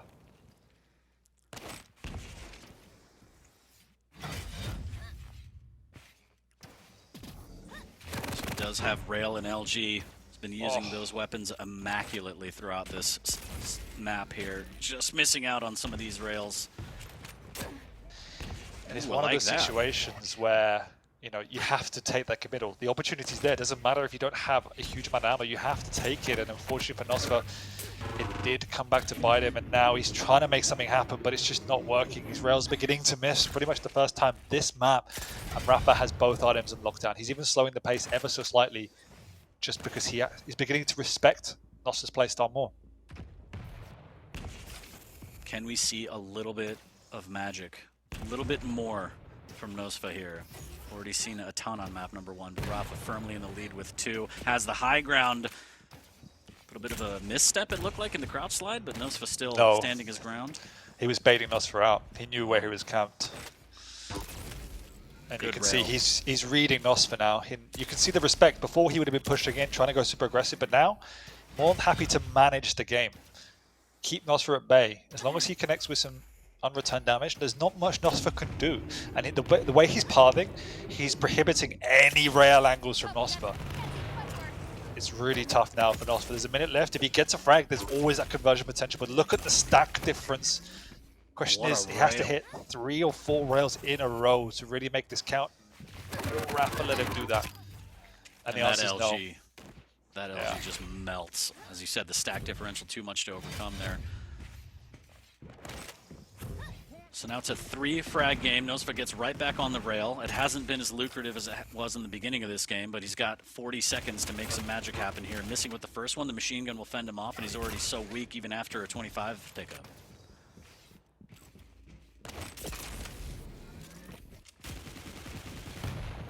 So another really, really admirable display by nosfa, and if he continues the momentum into later maps, definitely in with a shout here. The slash was probably arguably the hardest thing to go up against, and he nearly took it down. The Athena counter pick has worked out great, and in reality, the Athena utility hasn't been used that much. It's all been down to just how he's approached the game. So that's what's really impressed me, as well as how clinical he was. Yeah, a beautiful performance here. Rapha, in the end, taking it 10-8 on Blood Covenant. And I mean, that just goes to show, you know, as you kind of mentioned, Rapha giving up some frags early, but in the wise words of philosopher Marshawn Lynch, Rapha knows he's going to get got, but he's going to get his more than he gets got, though. You know what I'm talking about, Dan? As we saw. Take a look at the highlights I lost here. some brain cells from that statement. I'm so glad that I share this booth with you. As we take a look at the highlights from Blood Covenant, a fantastic play. I mean, for a while there, Rapha was really utilizing the shotgun a lot, and similar to nosfa's rail, it dropped off. nosfa popping off at the rail. Later on in the duel, it started popping off, and you saw the opportunities close. The door was closing for any kind of engagement opening based on those weapons. This is my point. I think I said it in the mid game that, you know, as much as nosfa was doing an amazing job to stay in the game, he was staying in the game because Rapha had full control. He was the one putting the pressure on, and by doing that, he keeps the pressure on you to continue executing. As soon as you start missing, that you're so vulnerable that Rapha can just sweep in and kind of finish you off, and that's what we saw in the final frag. You know, nosfa had to hit 3 or 4 more rails than Rapha, and eventually he just couldn't have the damage output. And so that's what Rapha continues to do. He builds the pressure to the point where you then fold, and then he can convert on you, keep it on, and it snowballs. And it's so hard to break that. But when you do break that, and nosfa did a couple of times, that's when Rapha's really vulnerable, because he can struggle to get back into sets. We've seen it before where he throws his body at you and he tries to get back the control. And if it doesn't work, he's suddenly at such a deficit, there's no way back. And that's when we see Rapha lose. But how many players do you ever see break it to the point where Rapha can't get back into a set? You know, you can count them on one hand in a season. So nosfa nearly did it today. He's got 2 more maps to see if he can do it again. Yeah, and it's really hard to count Rapha out even when he is trailing, because we have seen him overcome these deficits of, you know, 6-7 frags and just make magic happen. So he's never down and out. And going into map number 2, where there is no rail, Corrupted Keep, do you see nosfa being in any kind of trouble based on that? I mean, he relied on the rail heavily. He couldn't really fall back so well on the LG rocket. I know it's a new ball game, but based on that situation, do you see any problems here for nosfa on map number 2? Definitely needs to be more offensive now. He was very reactive, very defensive, which was working well, and he had to be. That's playing against the slash. You can't always be the aggressor. There were definitely times where he was outgunning with the rockets and LG, a couple of great frags of both of them, so he's got the utility, but he has to now play the items. He can do it, we know he can do it, but Rapha, this is one of Rapha's home maps, so it's going to be, I think it's going to be even harder this map, if I'm honest. But we've seen, if you can break that stranglehold of Rapha, particularly on a map like Corrupted Keep, and even Vale, there are 2 maps where it snowballs out of his control. So if nosfa can break that, he's in for a good shout.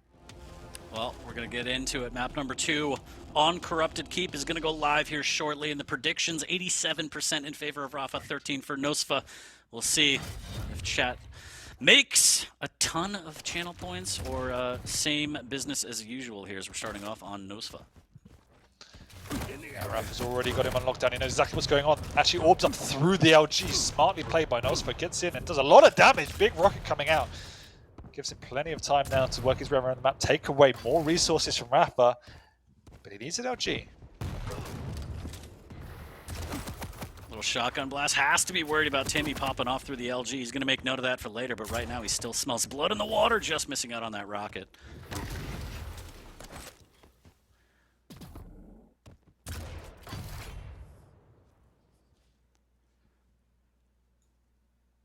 Rapha forced to slow it down after losing out on that engagement. nosfa knows what's up though.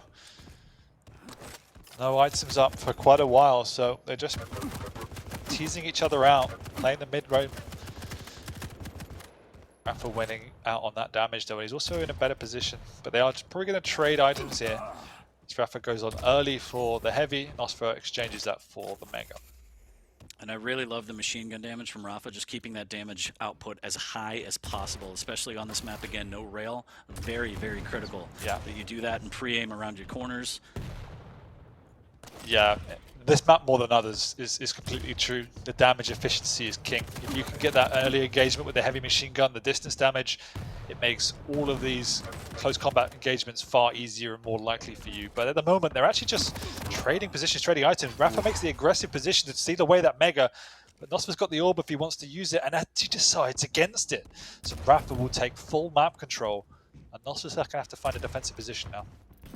Yeah, nosfa just does not feel confident in it, playing nice and defensive, but Rapha knows that he has him where he wants him, but the LG a little bit early. Dire Orb into the rockets, can he land it? LG tickle, and wow, 2 HP. nosfa, he's still got rabbits to pull out of his head, Dan. That was such a great maneuver, one of those that will definitely frustrate Rapha, but at the same time is one of those that doesn't really matter, because he died with so little health. Rapha now has an even better position. Fully stacked, hasn't got LG, but all of the items. So in essence, it's not the end of the world that Rapha lost that fight.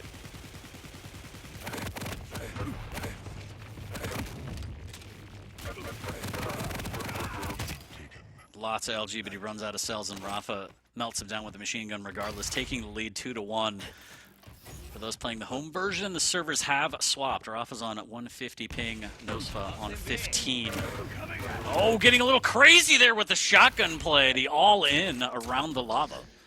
Yeah, the problem I'm seeing now is that nosfa's relented on pressuring the items, and once again, he's not really finding a way to get onto them, and so Rapha, similarly to last map, is able to take more and more risks to keep the pressure on, and nosfa's on the back foot. And we've discussed it. Without that rail, it's almost impossible. So definitely want to see nosfa doing more out on the map and trying to get onto these items, or at least pressuring them. Playing really slow around the rockets here. Gets a big one, but he also gets 2 big buckshot blasts to the chest as Rapha tacks on another one. Wouldn't be surprised if he just leaves him low down there to take away the items. There's not much nosfa can do. Yeah, and Rapha decides just to take away the lights as well as the heavies and the megas and everything else on the map. And so what nosfa has to rely on now is traps. Set traps, deal massive damage, even having to orb to get away and get a rocket. And a big delay as well onto the heavies, so nosfa's in a world of trouble for the next minute or two unless he can find some big shots through the TP. There's one, but has he got the confidence to even look at the mega?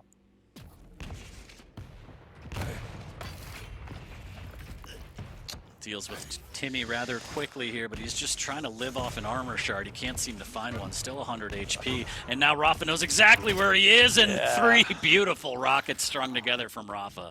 I've been in this situation many, many times on maps like this. It becomes, you feel so hopeless because all that happens is you stand on the light armor hoping it's going to spawn. Then your opponent rushes you because they have all items on lockdown. You run to the next light armor and it's not there, and you wait. And you just get chased around the map like a rabbit. You feel so hopeless. And at the moment, nosfa has to find a way to change the tide of this map because he can't even get a light armor. It's very difficult. A lot of machine gun damage. Rapha relentless on the pressure, 7-1, and as you said, it just looks like nosfa doesn't have the answers. Wherever he wants to be, Rapha is on top of it as he is controlling the entire map. And instead of nosfa pulling a rabbit out of his hat, Rapha stuffing nosfa right back into that hat, saying, no, you're not going anywhere. 8-1. And this Yeah. one is slipping out of control, Dan, to say the least. And this is why a lot of pros even don't like playing these maps, because they can be incredibly risky. Without a rail, you have to play the map. There's nothing else you can do. It's almost impossible to play a defensive game without items. At least on a map with a rail, you can play defensive, connect with some rails, and that wins you some breathing space. That's not possible on this map. You have to get on it. You have to play it. And at the moment, Rapha's the only one playing it. Looking a bit brutal indeed. 6 minutes in, 9-1. nosfa just trying to find a glimmer of hope somewhere. Maybe a good rocket into an orb, anything to kind of stop this onslaught from Rapha here. A little bit of shotgun damage around. The rocket won't land. There's the Timmy. There's the dire orb play again, just diving all in. Can he at least steal this heavy away? And he just mispositions, and Rapha melts him down before the pickup is even allowed, and it just doesn't end. The nightmare doesn't end, Dan. But that was the play, and that's what I meant. Even if you haven't gone into work with, you're a ranger. You can make those plays because you have an orb. Problem is, he didn't have the timing. So it was a hit and hope at that point, and the hope didn't work. But that exchange was really good. Yeah, and that's what he needed to do, but he needed to do that a little bit earlier, because now he's running out of time.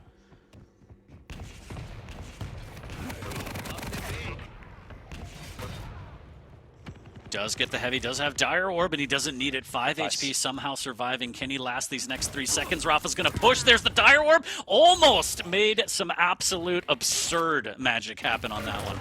But alas, it's not to be, as Rapha just jumps down casually, melting him down again, 12-2. Oh, it's painful. And that's the nature of a snowball map. If you die with low HP, you're gonna die off the bat to a freshly spawned player, and nosfa this one's definitely over. We know why Rapha's so strong here. We know why not many players like to play a map like this against Rapha, and you've seen it to its fullest. So this was a prime example of how to play this kind of map absolutely perfectly. Yeah, I'm gonna start calling Rapha Terry Tate, because the pain train is coming right now. 13-2. And nosfa still has to be in the server for another 220. And it's going to be painful, Dan. 22 HP, stuck behind there. Okay, that's one way to get out of there.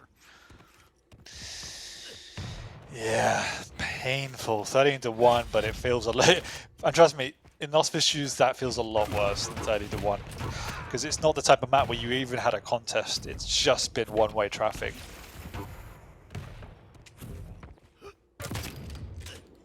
And that rocket was just perfect. So yeah, this is another textbook example of how to play a map from Rapha. It's yeah, I don't know what to say. Really great play.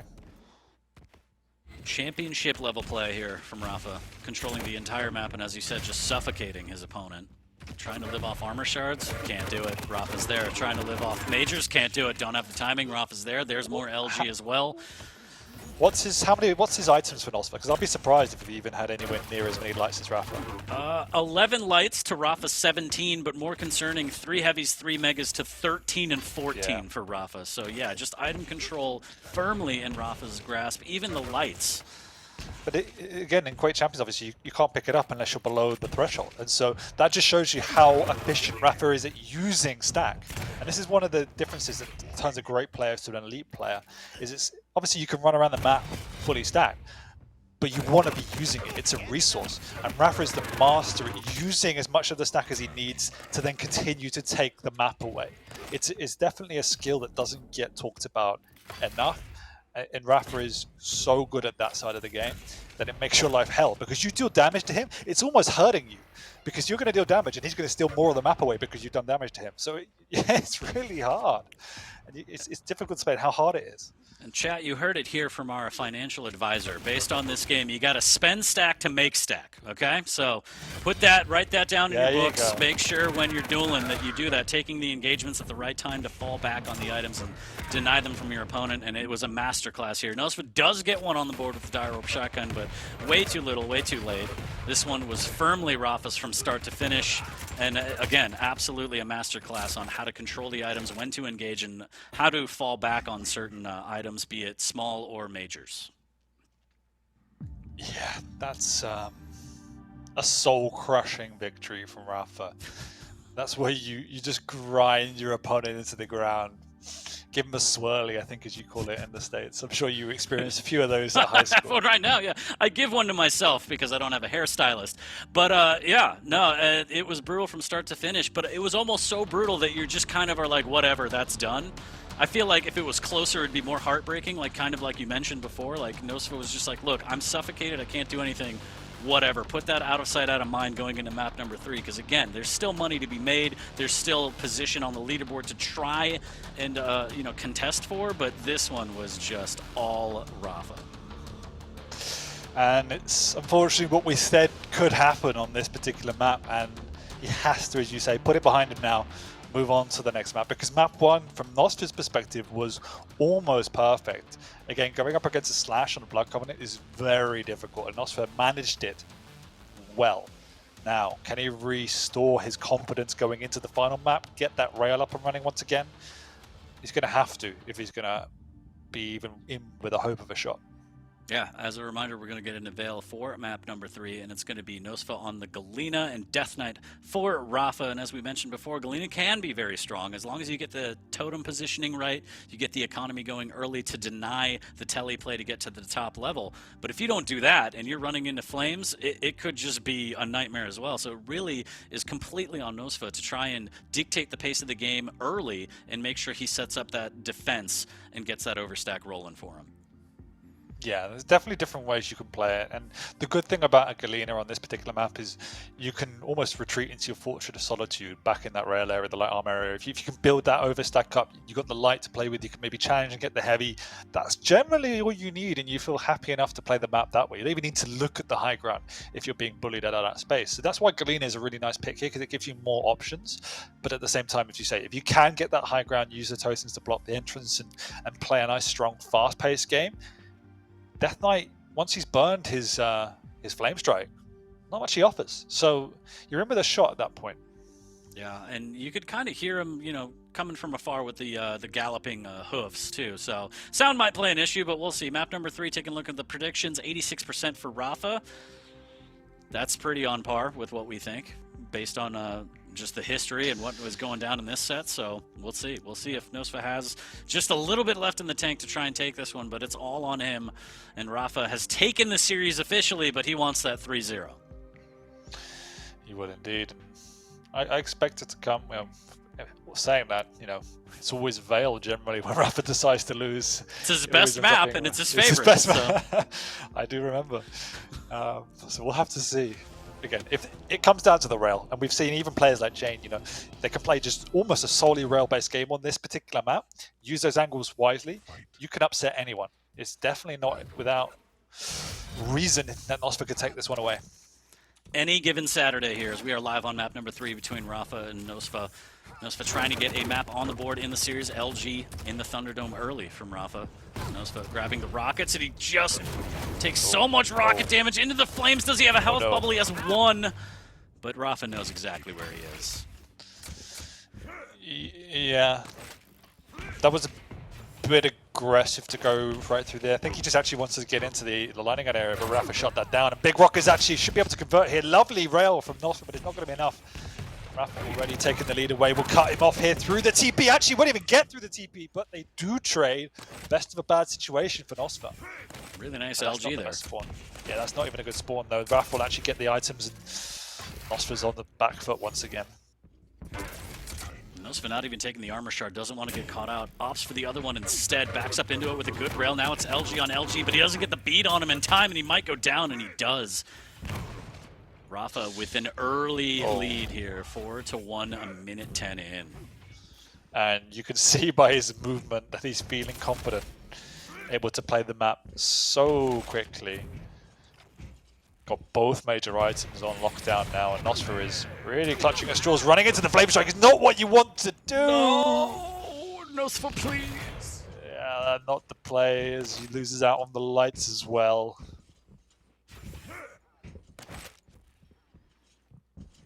And this is also now where you begin to second guess what you should be doing. You're losing out playing aggressive. It's too late now scoreline wise to slow it down massively, but you almost have to.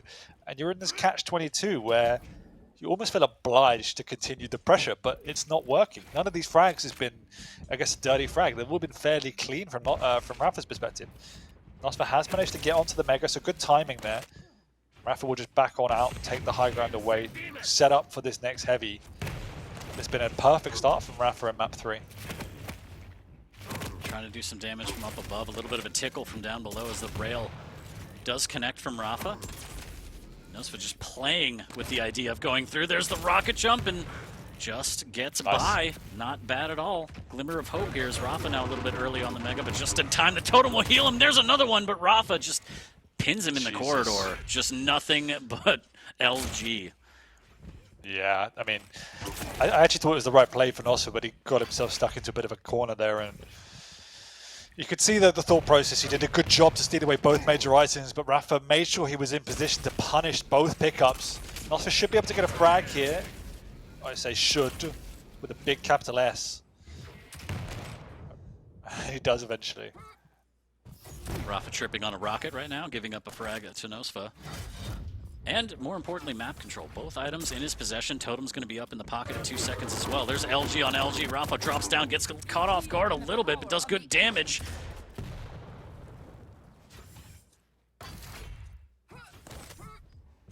And so as you always say, I mean, if you're going to blow a lead, blow it early. Still 6.5 minutes left for nosfa to try and get back in. Only down by 5. It's not too bad. Slowing down the game, making sure he's getting the items. I think he's done a good job of slowing the pace down, and now he has a real opportunity here, but he's taking a big flame strike to the face. Tribolt's not going to be the weapon of choice here. LG will be, and he will take him down for a second frag. Yeah, definitely. If you're gonna lose a big lead, lose it in the first minute. Exactly what happened, and really good composure from nosfa as well to stabilize, get back into the game. Made sure he had good timings on the items and got himself back into it. Rapha though has managed to do a lot of damage. He should be able to get the frag, and he does. And that's all it takes, really. Now he will be able to pick up both major items. nosfa should want to contest this heavy as he needs to. He knows he's done a fair bit of damage, but he's actually just decided to rescind it in favor of picking up some of the weapons instead.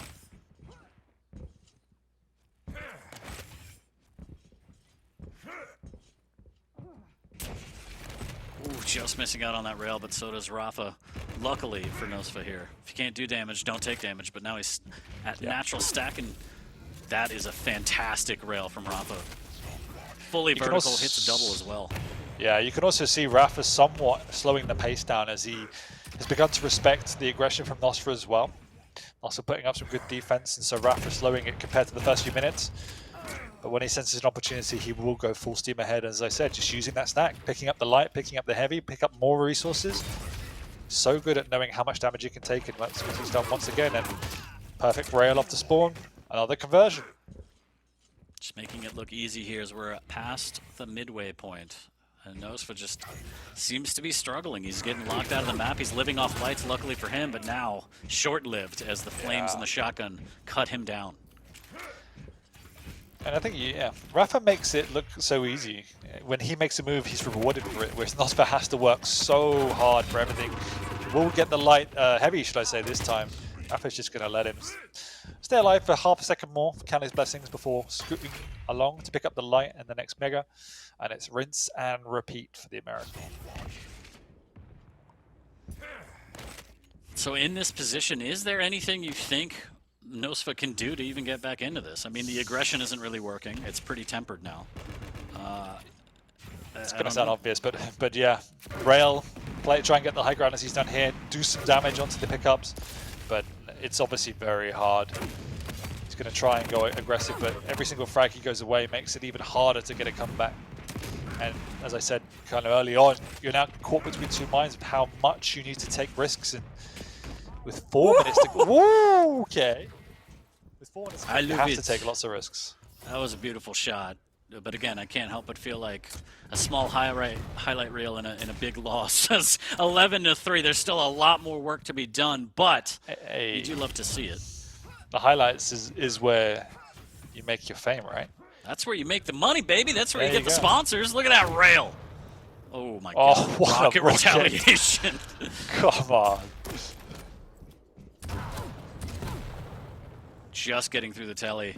Is he going to risk it? nosfa.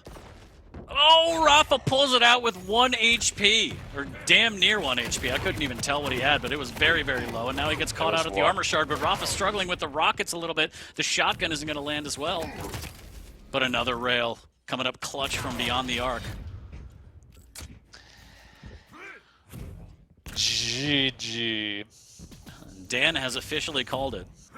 Stop the match. I wish it was that way. I wish I had that power. You do. You're that powerful to me, Dan. 13-3 for Rapha. Unfortunately for nosfa, there's 2.5 more minutes of the pain train. But again, nosfa doing great damage. You just can't finish these frags and almost gets another one, does Rapha, but nosfa plants him with a rail of his own. But Rapha did so much damage. nosfa doesn't even want to push now because he doesn't feel confident. Insane how much damage Rapha did in that situation. nosfa's managed to keep himself in it to a certain degree. Oh, Rapha just doing Death Knight things. Yeah, just putting nosfa between 2 burns right there as the fire takes him out yet again, even after the fact. Oh, 3rd degree burns, Dan. Did he just not get good. 2 frags with 1 flame strike? It's not good. Yeah, 2 frags, 1 fire. Come on, that's like the only ability that can do that. You could have nerfed that. I think technically Sorlag can do it too, but yeah, I get what. That's a lot harder, I guess. But yeah. Whew. Well, minute 40 on the board, 16-5. I feel like Rapha's going to take this one, but you know, somewhere Zoot is saying there's still time. So he doesn't know what he's talking about. well, yeah, I mean, in this position again, you're going against the greatest of all time, and if you don't get a good start, it's gonna be this. I hate to be the bearer of bad news, but nosfa putting up a great fight. Again, more LG damage, but Rapha just too strong, powers through, and he's able to get the heavy. Good machine gun damage off the spawn, but Rapha able to swap to LG, and just in case of emergency, deploy fireballs. Oh, it's satisfying to see it. It's more satisfying to execute it. But poor nosfa and poor nosfa fans out there. It is rough to see. It is very, very rough, especially after that just almost perfect map number 1 from nosfa. Nice rails here. Totem goes down, trying to get 3 for 3, and he does. We've seen 2 really good sets. I mean, they've both been 3-0s, but very good in their different ways. This one, mainly because of the clinical execution from Rapha. Obviously, map 1 was amazing from nosfa, even though he lost. But map 2, and to a certain extent this one, where again, we're almost clinical expressions of just how to play these maps. So methodical, so calculated, but also so difficult to execute consistently. Oh no, he wants 20. I think there's some incentive on payment if he hits 20, and there it is, 20-6. Rapha gets the 20 bomb, and that is it, Dan. Final score, map number 3 between these two. It is amusing to watch like the 2 sides of Death Knight. Last time we saw Death Knight in Rapha's hands, I don't think he hit a single flame strike, and it was almost a completely useless champion, just lumbering around the map. Whereas on this one, he got a 2-for-1 deal. He got a barbecued Brazilian steak. It was 2 for 1.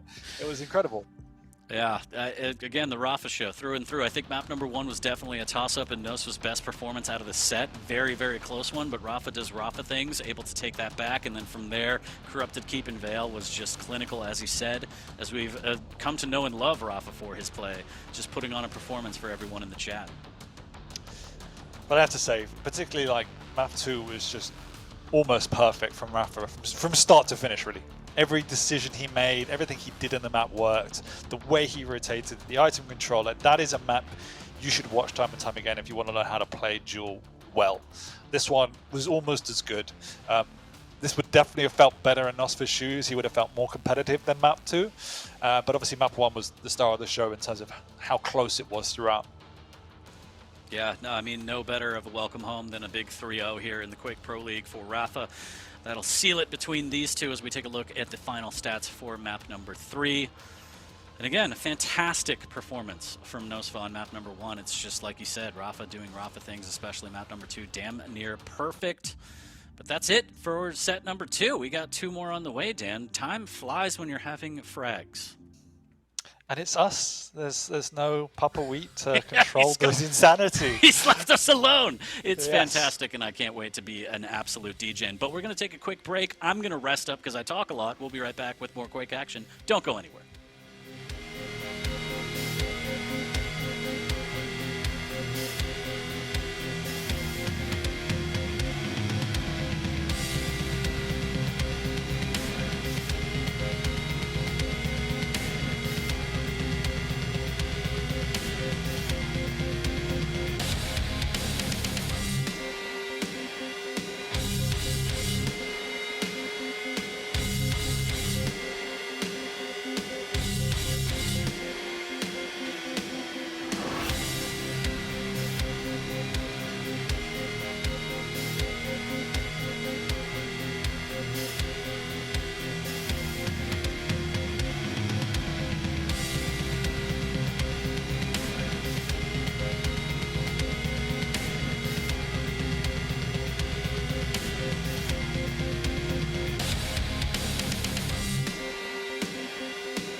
And so anyway, just said put some ointment on it and it'll be fine. Oh, welcome back to the Quake Pro League, Week 11 here. I'm 40 Lions, and this is ZSX. 2 series down, and we're going to get into the third of the day, which is going to be Maxter versus CNZ. And I think this one's going to be a little bit closer than what we've seen previously today, Dan. Yeah, I'm a big fan of both these players. I think quite contrasting styles, but we've seen unbelievable performances from both of them, taking off maps and series in the very, very best. You know, Maxter's obviously a bit more in the spotlight of the scene, given how flashy his plays are, but don't count out CNZ. He has this innate ability to grind out sets and has some flashy plays of his own. So I'm really looking forward to this one. Yeah, I mean, it feels like ages ago now where we saw CNZ kind of come into the league as a dark horse and kind of make that run through lower bracket and everything, and we were like, damn, this guy's good, and he's only been getting better. A little bit incrementally with a little bit of setbacks, but on the whole, pretty solid. Same kind of story with Maxter. He came in swinging, he was taking sets off Rapha, he was taking maps off everybody, and then kind of plateaued a little bit, but now, as you said, he's kind of ascending again. He has a more diverse play style. It's not just hyper-aggression. I think this one should be a fantastic set between these two. Definitely. I think CNZ has it in him to upset in this series. I think I wouldn't be alone in saying Max is probably the slight favorite, but it's going to be close either way. And I actually have a feeling CNZ could upset in this one. And we will see, based on the pick bans, if you still feel the same way. We're going to get into those. And just as a reminder, DJ Wheat will not be joining us because Dan and I just want alone time. So there are the pick and bans: Blood Covenant, Deep Embrace, and Insomnia. So we're going to get to see some new maps for today. And Dan, if you could do me the honors of the champ picks. So starting at Blood Covenant, Athena again. It's going to be one of the staple picks if it's available on there. And we know how great she is. Galena's a little bit more unusual. I think Galena is more of a safer pick from CNZ, but he also picked the map, so I'm interested to see what his play style is there. The meta has definitely shifted towards more of a faster paced champion game, but you can definitely get good overstack opportunity there. You know, there's plenty of places to put the totems will just not be found and slow the pace down, and that's what CNZ will want to do. So interesting to see how he plays that one out. Deep Embrace, as you say, we used to see it all the time. Now it's a bit, you know, sporadic and when people pick it, but it is a Maxter home favorite, and so we know what we're going to get out of Maxter there. If he can get his rail firing, he becomes very scary. CNZ picking up the Anarchy. We've seen that creep into the meta a little bit more on Deep Embrace. Never used to see it. And obviously we know what we're going to get from the Doom. And then Insomnia, we obviously don't see it a lot. So let's see what these two players can bring to the table. I think the Nyx is a really strong pick on Insomnia. Nyx can be strong anywhere, but on a map like Insomnia, I think it works well. And you know why we picked the Visor there. Kind of a stereotypical counter to the Nyx, as well as just having good utility on a map like Insomnia when you've got the kind of split between the two main areas. Yeah, we get hit with the classic on map number 3. I'm sad we haven't seen Sorbet all day, but for now, what do you think about this lineup between the champ picks and the maps? Who do you think is going to take this one, Dan? I'm actually leaning towards Maxter's picks in general. The difference is, and I said this about Abac as well, that CNZ generally will pick what he wants to play, irrespective of what he's going up against, as long as he feels comfortable. And that's kind of what I sense a little bit here. These are champions I would generally see from CNC. I think map 3 is different, but definitely on map 1 and 2, I think he's picked what he wants to play more than necessarily his opponent. So in principle, I actually like Maxter more. I think he's got a higher threshold for what he can do.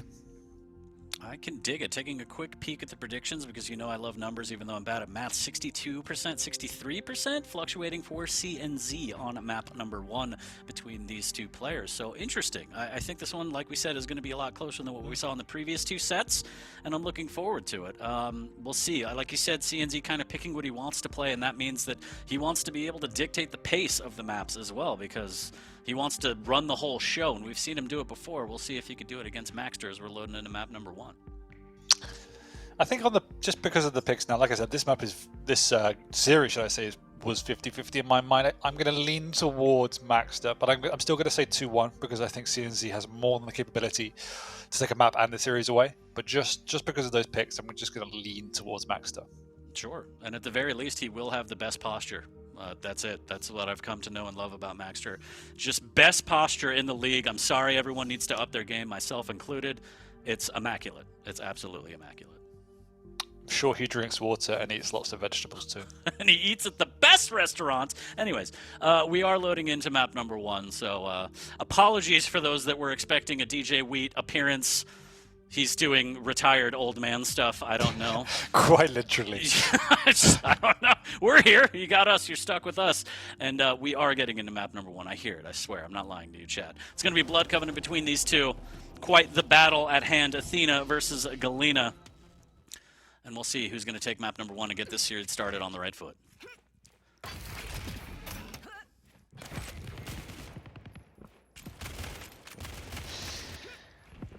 Should be, yeah, slightly less chaotic than we've seen today already. I'm predicting on this big map. CNZ doesn't like that level of chaos, but has it in him to also play to that pace.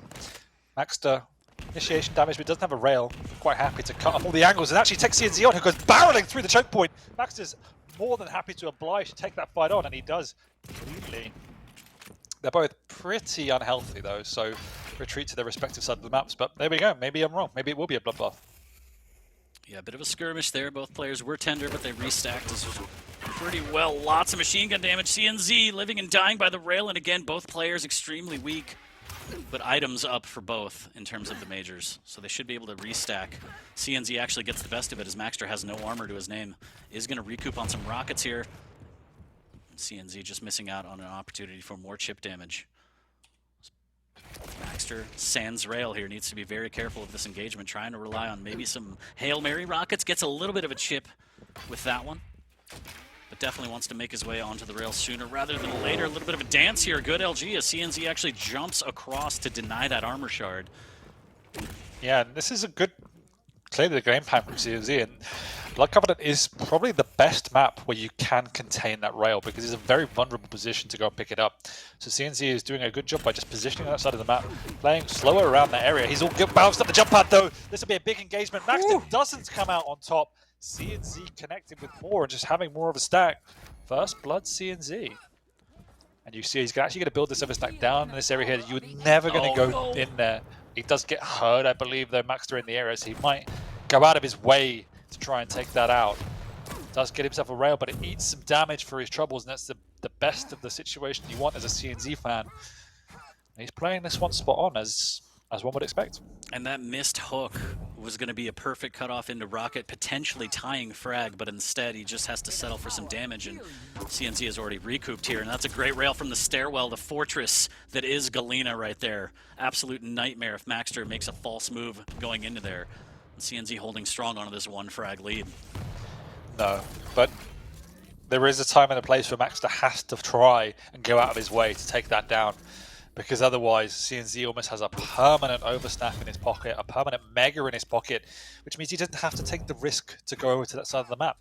He can just patrol the stairwell, take his overstack whenever he needs it.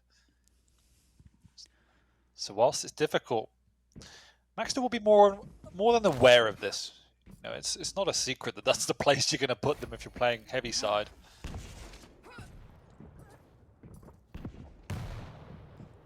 Potential here for some damage, and there he goes. There he goes.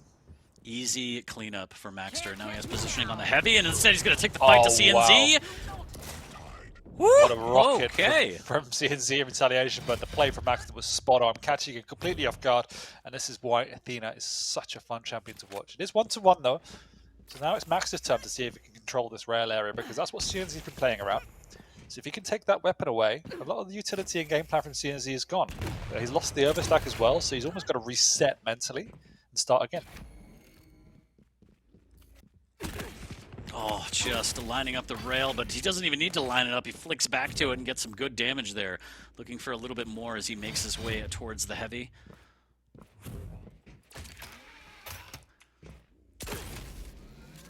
Oh, what a rail from CNZ hitting the initiation. Maxter needs to try and respond now. CNZ is trapped in that corner, but Maxter decides to let him go. Has got the mega though, so he should have a timing on it. And that's what he needs. And it's such a cagey match, very back and forth. That's what we expect out of CNZ. Maxter have taken the engagement. Big rocket from CNZ and the conversion. What play that is. And this is why it's so difficult to push him. Death is the only release. I will not grant you that privilege.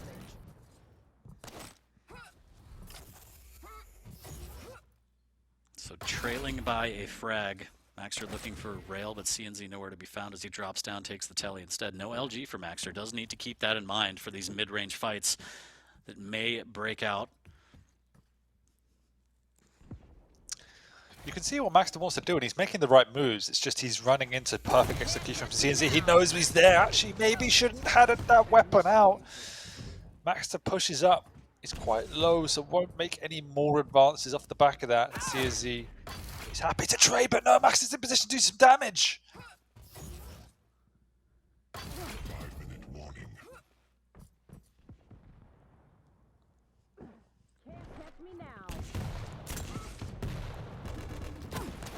Oh, So beautiful. again, trying to take the initiative. Lovely rails through the pillars there.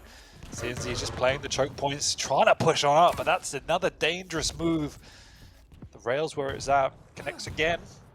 Should be able to win himself a heavy, but he actually wants to close it out.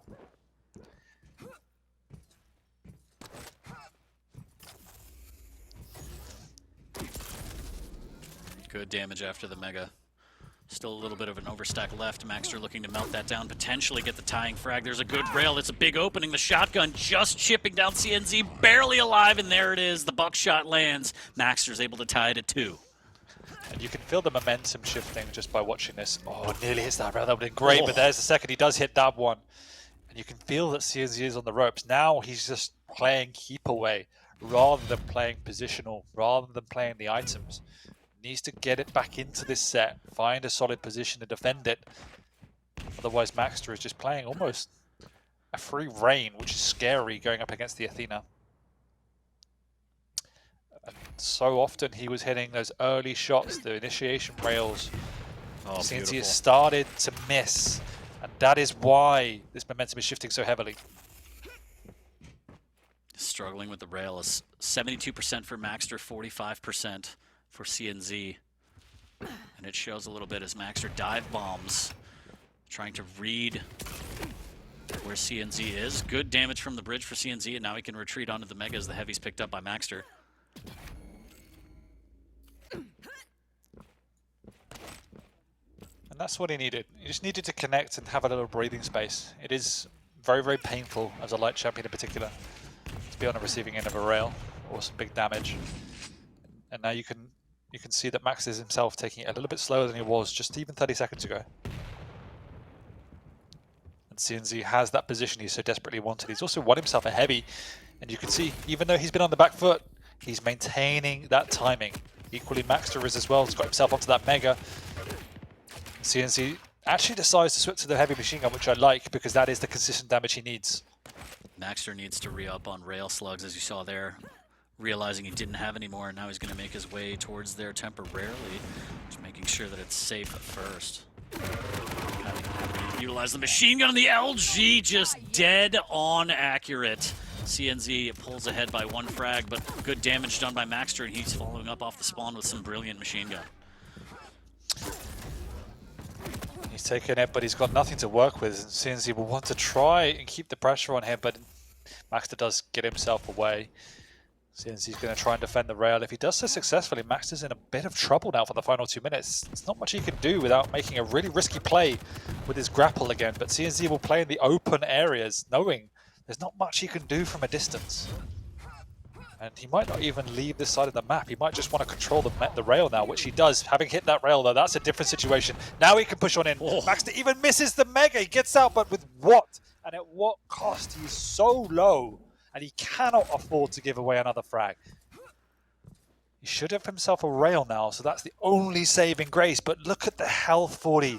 What can you do in this situation with a minute and a half to go? If CNZ rocket jumps up, this could be a nightmare. maxter 1 step closer to the edge. Is he about to break here? Is CNZ going around the stairwell, and he's gone? But he has to be... Oh my god, the emergency brake put on right before the totem. maxter. Fancy footwork. Still only 60 HP, Dan. Hanging by a thread. He is, but he knows he doesn't need to win. He just needs to tie it. That's all that's in his mind. And if he gives away a frag, it's over. If he stays in it, he at least has a chance. He's got himself a first light. He's got himself a rail. He has the opportunity to come back into it. He hits one, but that is a massive rail from CNZ. He can just stride on in and finish this game. But the rocket nearly connects with the rail as well. CNZ actually second guesses what he should be doing, and he'll just stay up top. He says, if you want to come at me, but I'm not giving you an angle to play with. Hits a rail, pressure mounting on CNZ, drops a totem, no rockets for maxter, but the Mega's in his pocket. He's got 5 rails and some shotgun to work with. Dealing with the totem, he's got less than 20 seconds now to try and get this one. Good LG! But the movement error! And that's all he needed. He needed to keep in the game and he needed a rail, and maxter did both, and he's done more than that. He could take the game away. He knows he himself could just be vulnerable, even to a starting shotgun, so wisely plays positional. What a turn of events here, Dan. As maxter playing perfectly to tie it at 3, taking his time, full map control, and just insane pressure on CNZ. He has to play that style of defense that we've seen him do time and time again. Nice little bait hook there. Yeah, that was a nice maneuver. CNZ not falling for it though. He's still sticking in the area, he just has to play the choke points, and maxter, more than aware at this stage in the game, the way in which CNZ has been playing, not going to fall for it. Instead, just trying to take these range duels. This one not working out quite as much as he wanted it to, and he nearly actually falls to the pressure, not connecting with any rails. He could have finished the game there and then. Has some items to fall back on, so he's okay. Oh my god. CNZ's in the area! No way, what a rocket that was!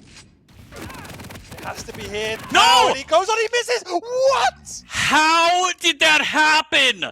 He had him dead to rights, the buckshot misses, and CNZ takes it away from maxter, pries it out of his hands with his shaft, and that is heartbreaking for maxter and maxter fans. Holy, expletive here. That is insane. That is a terrible way to end that. That is heartbreaking. Everything hurts. Yeah, even the players laughed at that. That is just... I just don't know what there's nothing you can analyze there. That's just... Shoddy Pippin going in for the dunk and just rim. Just nothing but rim. And that... Yeah, like you said, that's not even a misplay. That is just unfortunate at best. Maxter played that so well, too. To be able to come back... minute 30 left, down 1, tie it, play for overtime, knowing that you're going to have to win it in sudden death, and to have it end like that. Ouch. That's lol. It's the only expression. Yeah, Kilson somewhere is just like lol, but that broken. Broken is our Maxter fans right now, and rightfully so. That is a heartbreaking loss. Maxter, of course, resilient as we're going to prepare for map number 2, but those are the stats from map number 1. An absolute just chess match. Wonderful to watch. It was a wonderful match, and as you said, it was a chess match. Maxter with the mobility, less of a stack. CNZ with less mobility, more of a stack, and just repositioning, out positioning, changing strategy. Maxter adjusting. It was very back and forth. I mean, in context, you have to say Maxter should have won that. Like, there is no doubt about it. He forged that comeback. He forged that opportunity. He fudged that opportunity, and CNZ does take map 1. So, well played, I guess. He did it. He still played exceptionally well, even if he probably shouldn't have won it in the last moments. But we move on. We move on to Deep Embrace, and we can see if Maxter can recollect himself. Yeah, I mean, that is just pure, you're kicking yourself for what just happened. But shouts to CNZ for staying cool in the moment and just trusting in his LG and saying, okay, like, if you kill me, great, but I'm not just going to give up. I'm not dead to rights. I'm going to keep fighting my way out of this, and maybe that 0.1% chance that we just saw happen will happen, and he took it. So out of Maxter's hands and into CNZ's pockets as we go to map number 2, and I can't help but feel like off the back of that, CNZ is in position to take this set now.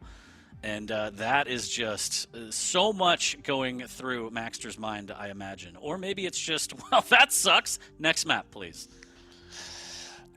Yeah, it's one of the situations you have to put behind you. They both played phenomenally well, and so you just have to move on and accept it. It's just, CNZ executed, Maxter didn't. Simple as that. I can't believe it. I can't believe it. It was so well played, too, and just to come down to that. And with the shotgun of all weapons, a fickle shrew is that weapon. Sometimes you'll get 140 damage, other times you won't hit anything. I don't know how to feel about it. It just hurts. It is what it is. CNZ played a great map, and so he fully deserves to win. It was just really bad execution in the final moments. Deep Embrace, very different. I don't think it'll be played out in the same way. CNZ can't afford to play as slow of a game, particularly picking Anarchy. He has to try and be the one to set the tempo. It's not nice to be on the back foot as an Anarchy. You want to be the one playing aggressive, and so he's going to have to change tack a little bit. There are different ways to play this. He could just play very much around the heavy, keep it nice and slow, force messy fights in that area. That's maybe what he's doing. I think I've seen him play similar styles before in the past. It can be frustrating, but as a Doom, you do have good ways and good utility to get up and close the gap. So CNZ can have to be very wary, but he's one of the best at playing the angles, one of the best at playing the corners. And so maxter, once again, will learn he has to respect that.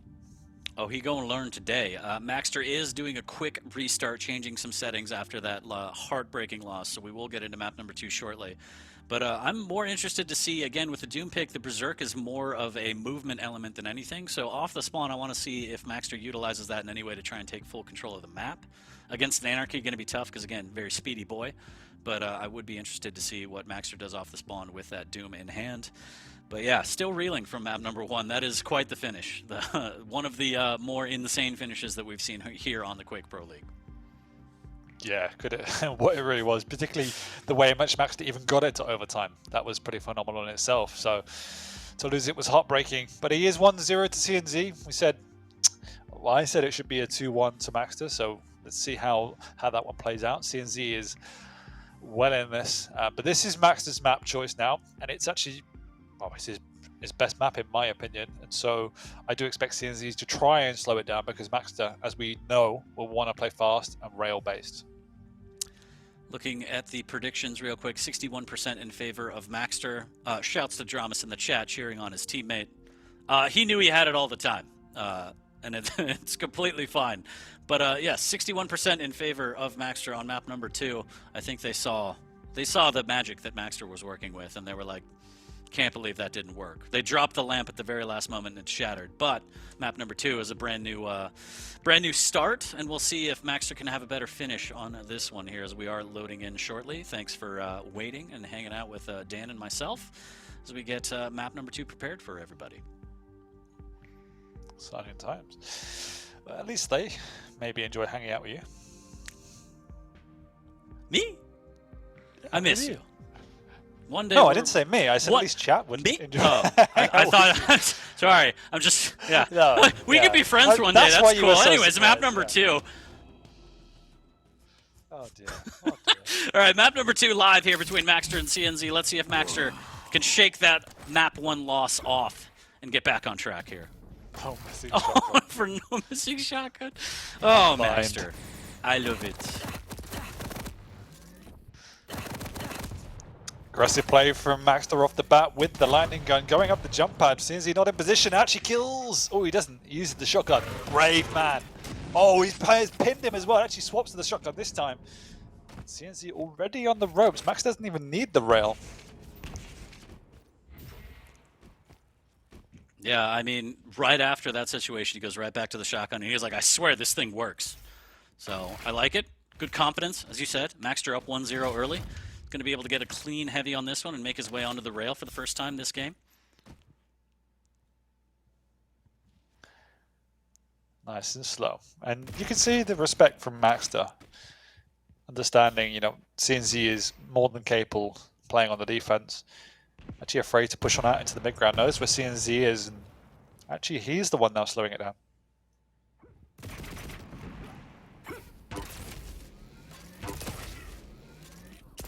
Nice back-to-back rails. That will cripple the Anarchy. Doesn't pop the injut though. Nice and confident in his ability to recoup his stack without it. So holding on to that is going to be key. And in the meantime, Max has actually got out onto this mid-ground as well. And the Anarchy's pushing in. This is what I said. You want to be using the Anarchy in this way, being super aggressive, pushing the tempo, and he's done well. Got Maxter on the back foot. And they're going to exchange position. Maxter is now relegated to the low ground. Doesn't have any items to work with down here as CNC is taking them all away.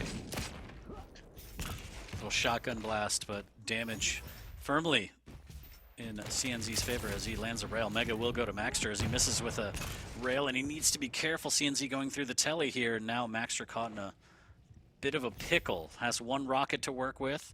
Can double jump out of here, but might take some damage. There's a little bit of a bait. There's a double jump into some good LG into a rail. But a rail of his own from CNZ and Maxter, 5 HP. Yeah, I really like the way CNC is playing the Anarchy, just using the speed, pressuring the Doom, because as much as the Doom is great for getting around the map, at the end of the day, the Anarchy is still quicker than you.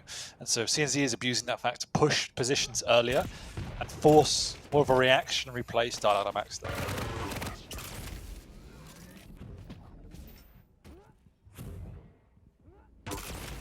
Nice rail there from maxter off the sound cue. Able to double jump his way onto the heavy a little bit early. Items perfectly in sync now. Here's the jump pad trying to get some more damage, but now he's out of rockets. Has to be careful if CNZ decides to push this. He's just holding the middle ground, it looks like, as maxter re-ups on rail, but he needs to prioritize rockets as well. Yeah, I don't think CNZ is aware of that, but it doesn't really matter. Maxter's playing the range game, trying to connect these rails, which he is doing. He is slightly better on the angles than CNZ at this point in time. So while CNZ has the position, he's getting picked apart now and again by these rails. So he needs to try and adjust to that. And he's been pushed in, maxter realizing he's got an opening, and he's so quick to seize it. That's one way to get it done. A rail off the spawn as well to cut off onto the Mega. CNZ lucky to get out of there here as maxter prioritizes the Mega instead, doesn't want to give up that item, and the split between the items is massive, Dan. He should be able to casually make his way back onto this, nice, especially after connecting that rail. Yeah, exactly. And now this is where it can get painful. If CNZ can't pick up any damage of his own, he'll be trapped out of the map. But he's done a good job so far. Whilst he hasn't had any real control, it's only 2-0 for you. This is what we saw on the last map. CNZ keeping it close, even if he doesn't have a lead. As soon as he gets a frag, he can keep it, but maxter is not even showing a chink in his armor at this point in time. Beautiful frag there, using that shaft. Missing with the rail, but setting up for damage again, big damage. CNZ does hit a fadeaway rail. Inject comes out looking for a little bit more. Nice lobbed rocket, and CNZ nice, battling his way out of a corner, but just missing out. Maxter bests him with that final rail, but down to 9 HP. This is an opportunity for CNZ to play a little aggressive and try and get this refrag if he's quick enough, and it doesn't look like he's going to, Dan. No, instead actually went for the weaponry. He has got himself back onto the item, so just playing perhaps a long game with this, but he's been caught on the jump pad. Huge rockets coming out from CNZ, from maxter, should I say. Got CNZ on the ropes once again, and since maxter's had control, he's played the high ground much, much better. And CNZ there, a little bit careless in trying to get up onto the high ground and punished for it.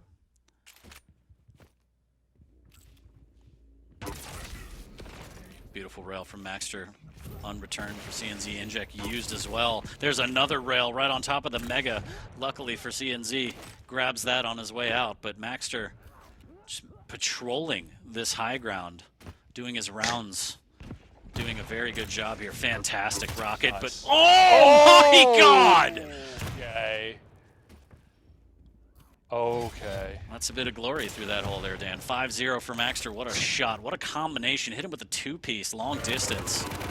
LG on LG as well. CNZ doesn't want it, and he can't get out. Can't run away. They'll find me 6-0. And maxter, you think he's a little mad about map number 1, Dan? He's just, the way he plays this map, he knows all of the angles so well. And oh, no. Oh, no. Okay. It's now looking real bleak for CNZ. It's looking real bleak because he's got no items and no life. Maxter is running away with this one. Still 4 minutes to go, but there is a huge deficit in terms of momentum and score. Ouch. Oh, he doesn't even let him go through the telly, Mad Maxter. You're insane.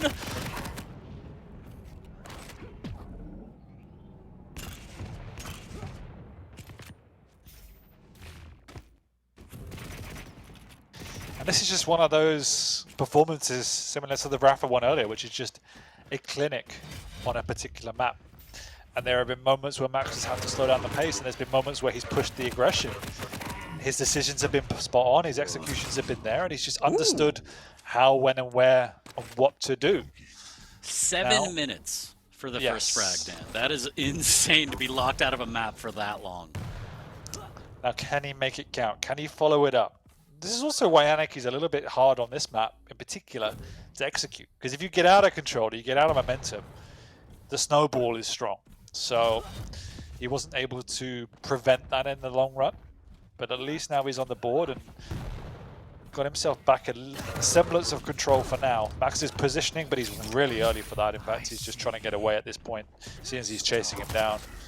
And there he does. He can just get a frag. And so how much of a comeback can he forge?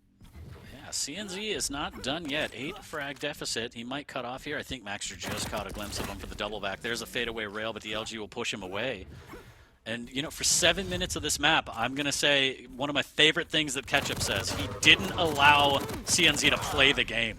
It was all Maxter, and CNZ wasn't even allowed to play. And now, after that LG, he's relegated again to the lower ground, trying to stack back up off the scraps, and Maxter takes the high ground again.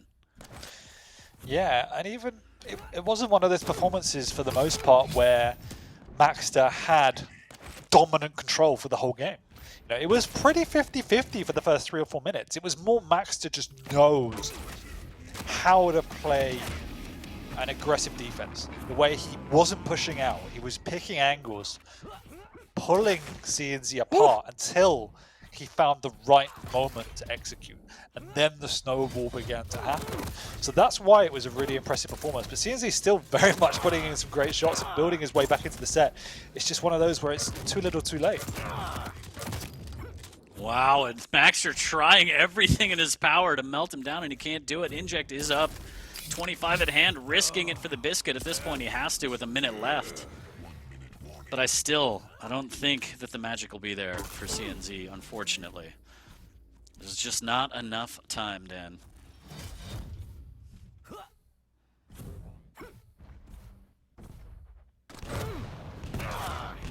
But it will make him feel, you know, ever so slightly better to have felt like he had a shot.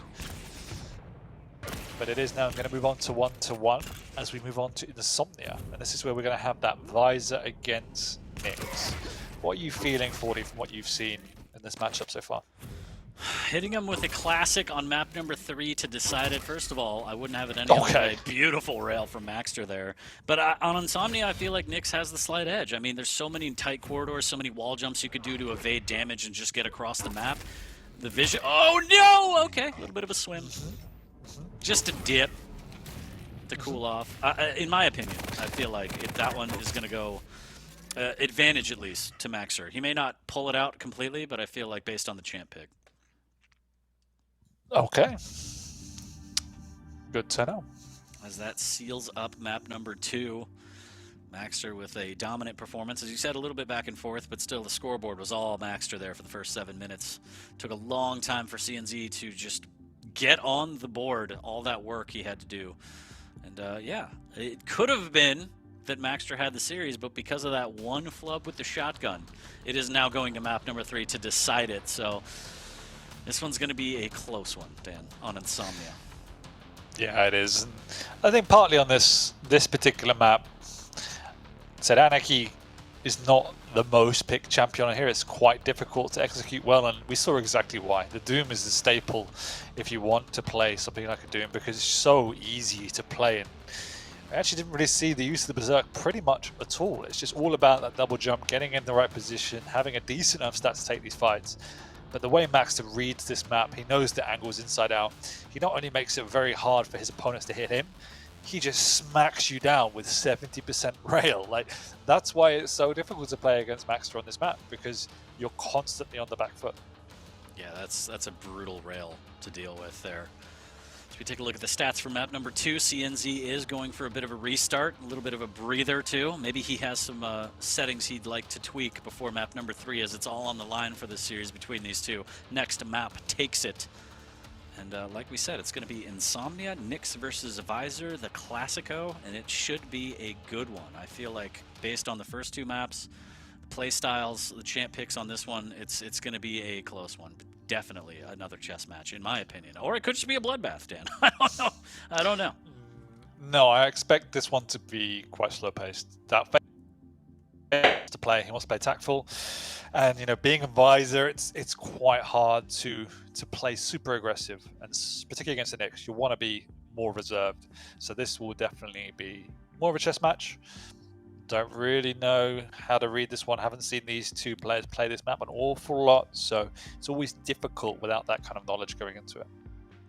Yeah, first time we saw Deep Embrace and Insomnia today, so always good to see these maps. But definitely as the season rolls along, it's nice to see Insomnia more and more, as it is the new map in the pool, and to see what champions people play and how they implement their strategy into the map is nice. So we'll see that unfold. At first, it was a lot of Ranger. Ranger was very, very strong, and then we also had the meta shift where they moved the rail to the power-up area to kind of mitigate some of the OP.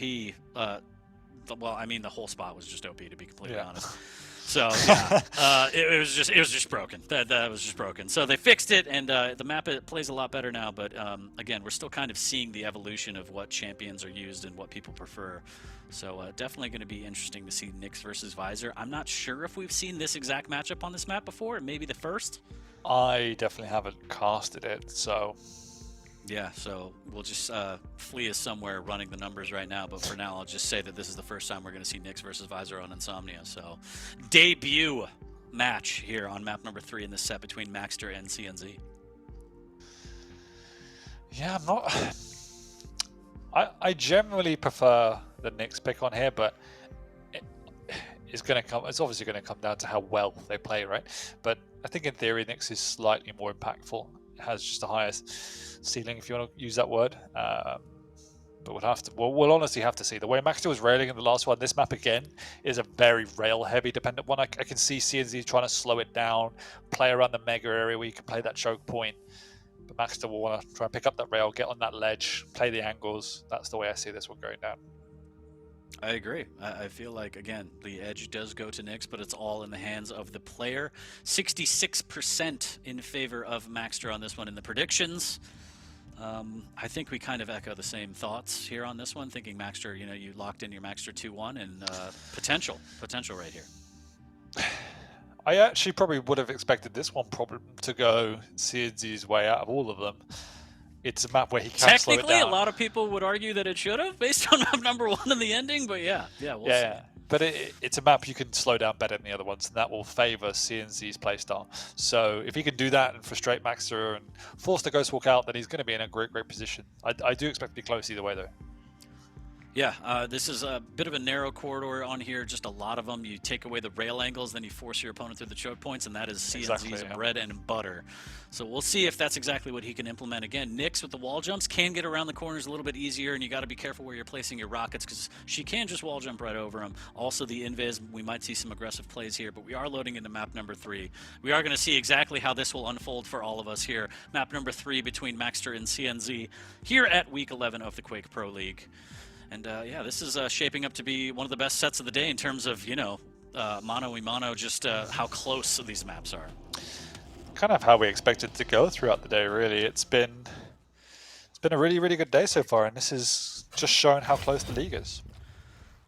Always a good day when there's Quake on the screen, and we are live right now when we are following CNZ off the spawn. Again, that Visor keeping a hold onto that vision here. Ooh, nice rail.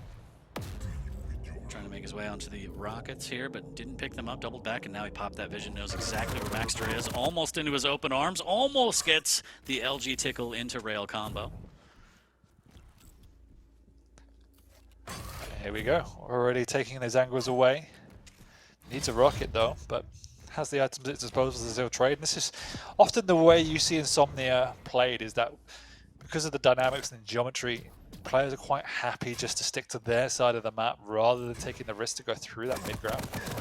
But as I say that, he comes flying on through. Maxter's ready with the lightning gun. Doesn't do a lot of damage, but does enough to make CNZ second guess his approach.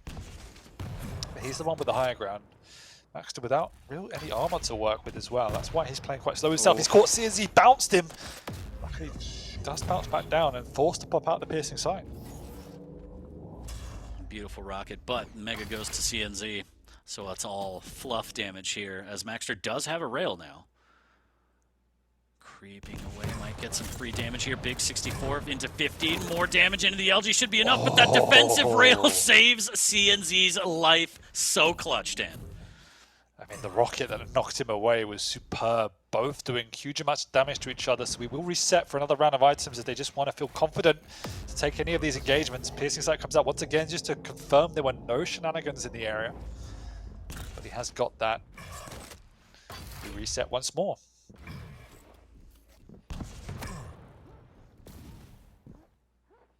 This is kind of playing out how we expected it. CNZ's managed to bully his way onto the high ground, just playing slow around that Mega, trying to cut off these rail angles, spamming them out. And this is exactly what we said. And he wants maxter to be frustrated. He wants maxter to overcommit. Obviously, the Ghost Walk is there, so there's always a fail-safe.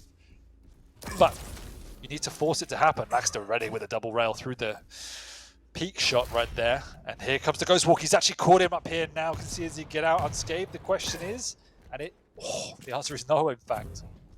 Oh no, and he's still kind of stuck and just missing out on that angle as maxter uses the wall jump. It actually blocks his vision of a potential frag there. Rail from CNZ is good. maxter wants a little bit more. Does land his now, and that's going to force CNZ out of there. As again, he's very weak and just missing, threading the needle. But you can see how desperate maxter is to force the initiative. So far, he's connecting with everything. But he's one of these situations where if these exchanges don't go his way, the momentum shifts again. So maxter needs to be confident in his capability to convert. But he's not overcommitting just yet, so it's all okay. All good for now. 3 minutes in, tied at 0, and maxter just creeping around this Mega. I think he heard that for sure, and now he's just waving hello to CNZ. Yeah, just waiting it out, and this is the cat and mouse game we have now, where they both have abilities to catch each other off guard. And the map is such where it is quite a stalemate for large periods of time. Very difficult to make aggressive maneuvers. It's such narrow corridors to get to one side to the other.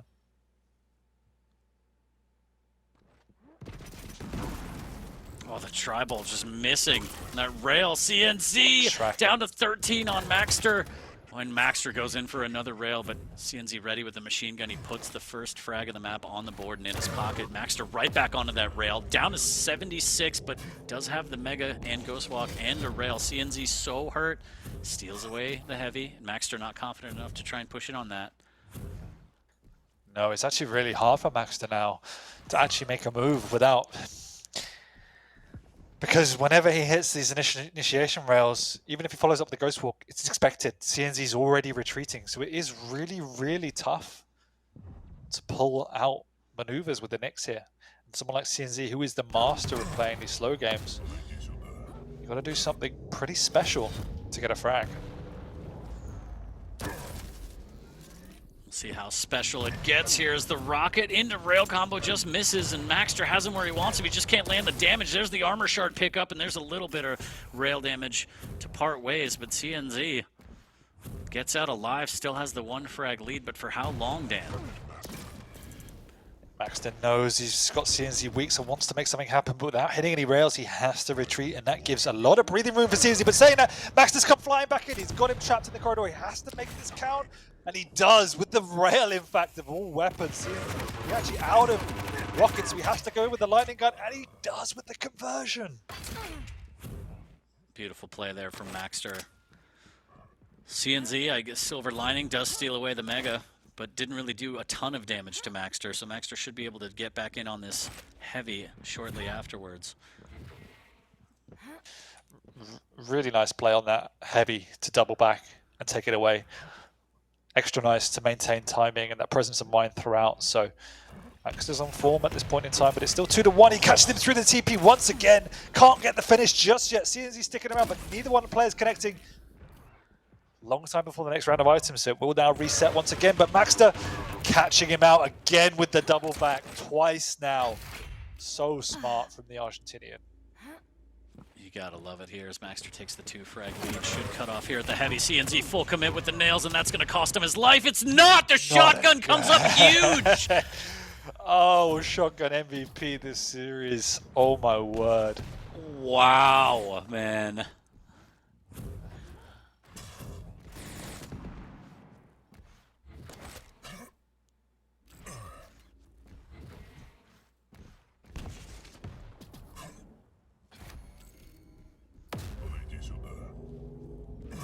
gobsmacked, Dan. As maxter still in the lead by 1. Great rail there. As maxter trying to escape, does have the Ghost Walk just in case. Heavy is up, Mega going to be shortly after, and maxter just trying to figure out exactly where CNZ might be so he can go the other way, as he doesn't have any armor to his name. Almost guesses wrong, but instead can back up safely onto the Mega. There's a drop down, there's a cutoff, a little bit of a rocket. Wow, what a rail from CNZ. Yeah, but that's one of those situations where maxter's somewhat overextending. Doesn't need to make the maneuver, and now look at him. He's on the ropes because of it, gets caught out on top. CNZ flying on through. Actually doesn't chase, instead just wants to take it with the light. Not sure about that one. Oh, he forces out the Ghost Walk, so they will have to stick around and fight here, and he tries to drop, tries to get away, but he just can't.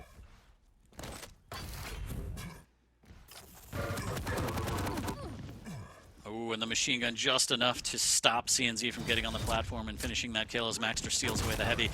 Or excuse me, the Mega, and the heavy goes to CNZ, and the shotgun blast to the chest puts him in the lead. Yeah, now CNZ, with the momentum himself, is reading maxter. Some really smart plays coming out from CNZ here, and it's going to be a big uphill battle for maxter to get back in control now. He's got nothing to work with. CNZ pushing it, he knows he's got him on the ropes, and there's the conversion with 2 minutes to go, 40. Chances are slim for maxter here, and another one coming out. He's going to have to pop the Ghost Walk, but really, is he going to? He is, but now he's just wasted his only lifeline. Oh no! And it doesn't even matter. Max's damage, I mean, that's the best he could do, but right after that, Mega's gone, and CNZ is back to a decent stack. Less than 2 minutes, maxter has to start chaining together some rails and big damage, but CNZ, he's going to be able to kind of glide into that defensive playstyle through the choke points that we've seen time and time again, and this is one of them right here. What choice do you have? maxter trying to force the situation here, force the issue, and he's hitting some rails, hitting some rockets, but it's not big damage. That one is, but can't connect with the rail, and CNZ is out of there. Back to the Mega yet again, Dan. Just playing the items, and then maxter's forced to take a risk, and he has to pop the Ghost Walk just to even try and take a rail, and CNZ is all over this one. It's so difficult, as you said. He could just play the choke points, doesn't need to do anything silly at this point, and he won't. He's one of the best players at controlling a map, controlling the tempo. So if maxter wants to go, he's going to go through some choke point without a Ghost Walk up and undoubtedly die. So really well played by CNZ to take this one home.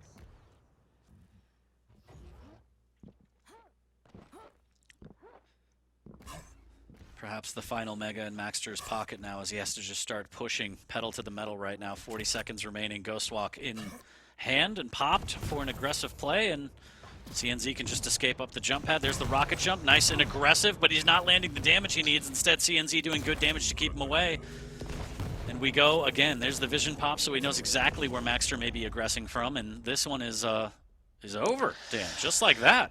It is close series throughout. Obviously, map 2 was a bit of a brawl from maxter's perspective, but you know, map 1 and map 3 couldn't have been any closer. And CNZ takes it home with some really great play on Insomnia.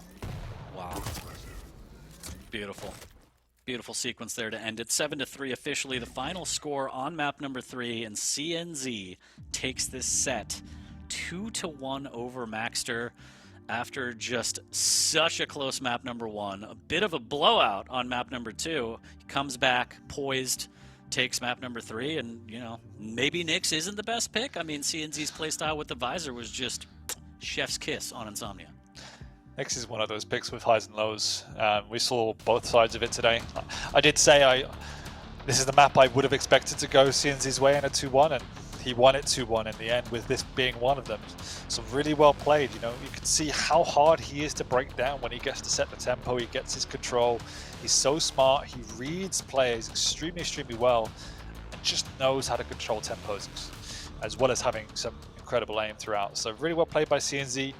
I'm sure maxter will be a bit frustrated. That map 1 was definitely in his grip, but in the day, you got to be in a set to win it, and that's exactly what CNZ did.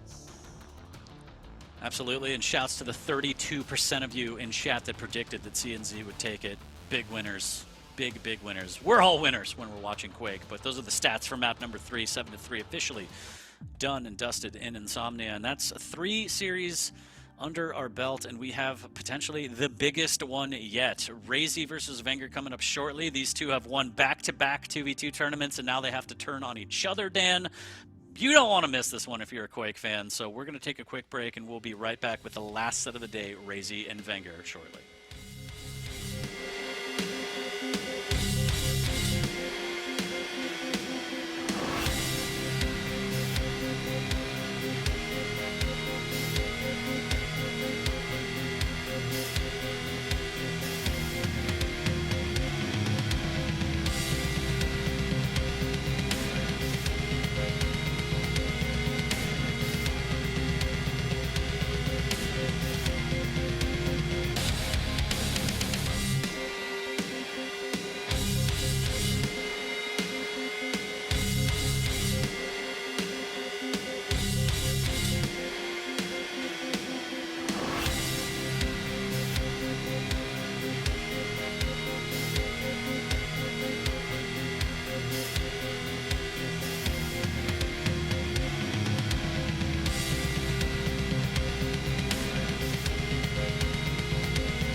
Welcome back, everybody, to the Quake Pro League Week 11. I am 40 Lions, joined by the one and only ZSX. And for our final series of the day, we have teammates turning heel and battling each other. We got RAISY, we got vengeurR. Dan, how do you feel about this matchup? I asked one of the Maestro owners who's going to win, and he said Maestro. But the real winner is Quake. That's pretty cheesy, but no, seriously. If you look at these players, it was pretty good. It was pretty good, Dan. I hate you so much. But if you look at these two players, I think that they would both be pretty disappointed with where they're at in this season so far. They both had some good performances, but they've also had some not good performances. And these are two players you would expect to be competing for that _1 spot, and currently they're not. Now, we know vengeurR had a slow start to the season for his own problems. I think RAISY was almost reassessing some things about his play style at the start of the season, but saying that, they're both on the upward trajectory now. You know, as you pointed out, they've been playing 2v2 together, winning everything, and looking better and better each week. In terms of who's going to win, I got a feeling it's going to be RAISY. I think he's just been looking sharper in general. But when you put vengeurR into a corner, he makes some magic happen. So we'll have to see. I mean, the reigning champ in Quake Pro League, lest we forget vengeurR. But RAISY, just always top 2, top 3, never able to crack it and raise the title. But I don't know. I mean, a tale of teammates, right? One of these players, unfortunately, is going to have to turn into a monster and make the other person quite blue. We'll see who's going to Swiss the action right now. But let's take a look at the pick bands before Dan has an aneurysm real quick and see exactly what we're going to get into with these two players. We got Deep Embrace, Corrupted Keep, and Awoken. Dan, please, the picks. One final time. I couldn't have picked 3 better maps to finish the day on with these two people. You know, probably the 3 most combat-heavy maps. It's going to be fast-paced. It's going to be brutal. Neither one of these players likes to play slows. So let's see what happens. We're starting off on Deep Embrace. RAISY picks the Ranger. Interesting. That's a really interesting pick because, you know, normally one would expect he would play a Doom or something like that. So that's an interesting pick from RAISY. It's obviously still a great pick. Signals he actually wants to take that away from vengeurR slightly. We know how vengeurR loves a Ranger, but also signals the good use of the Orb and the Rocket Jump. vengeurR picks the Athena. Now, we don't see a lot of Athena from vengeurR, so I'm interested to see what he does on this particular map. Corrupted Keep, we know what RAISY's going to bring there. Actually doesn't opt for anything like a clutch or any shenanigans, actually just takes away the Blazkowicz. RAISY picks, vengeurR picks the Galena. A little bit more of an unusual pick from his perspective. Again, Doom was on the table, so let's see what he wants to play there. And then we end up on Awoken, where RAISY picks the Visor again for going to Doom, which leaves the Doom for vengeurR. So it's some interesting choices in the champion picks. Again, maybe because they, as you point out, you know, they play each other a lot, they know each other a lot, second guessing each other, but it's going to be a bloodbath. Indeed, and again, no sorbet. I think we've gone a full day without sorbet, and that's unfortunate for the sorbet fans out there. But now that we have the breakdown of the pick bands, maps, everything, I mean, it's just time for chat and us to decide and put in our predictions. And this one is harder. I know you said RAISY, but yeah. I think it's going to be 2-1 RAISY. I love the fact, by the way, that we have pretty much medium champions throughout.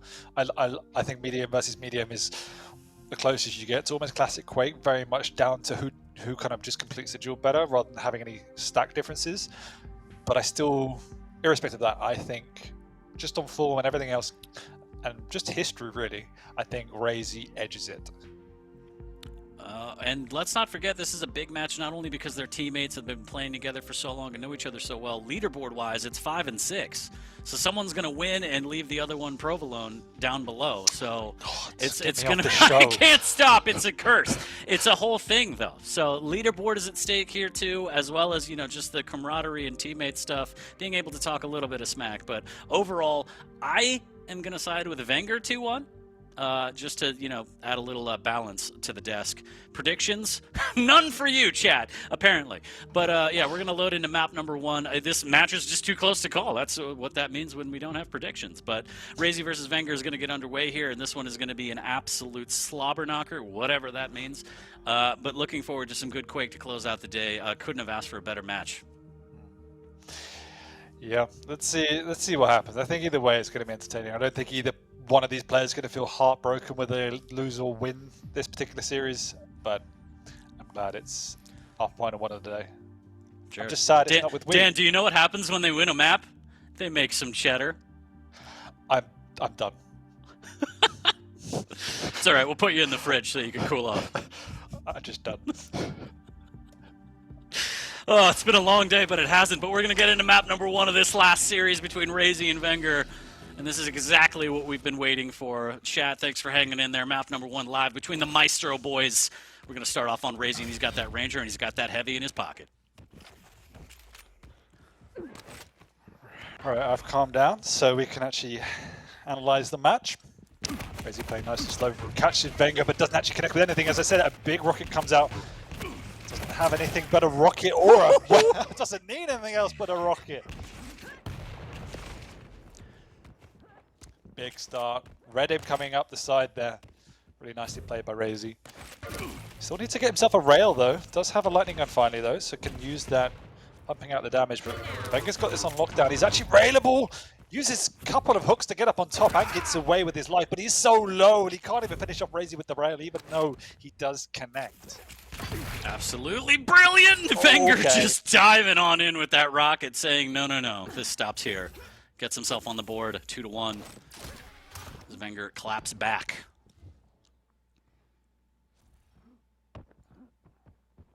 He himself needs himself a rail, but he's sneaking around. RAISY does read it though, knows exactly where he is. No shenanigans from you, vengeurR. He's already burned all of his hooks, so he can't get up to try and contest that Heavy instead. Oh my god. He tries to go in aggressively, but no, denied and shut down with the orb once again.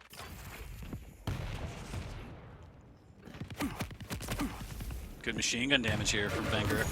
Ooh, very brave, ballsy from vengeurR here. The meatballs on this man as he takes the Mega and the frag. Yeah, that was a vengeurR thing. That was a really ballsy play, but still makes it work. He's caught RAISY once again. Perfect tracking from vengeurR. And he knows the exact timing of the Heavy. And he's using Athena to bully the items, just use the speed aggressively. Obviously, the orb has been paramount as well to a couple of frags, but... Wow! Oh, vengeurR is just feta right now, Dan. It's insane, the damage output.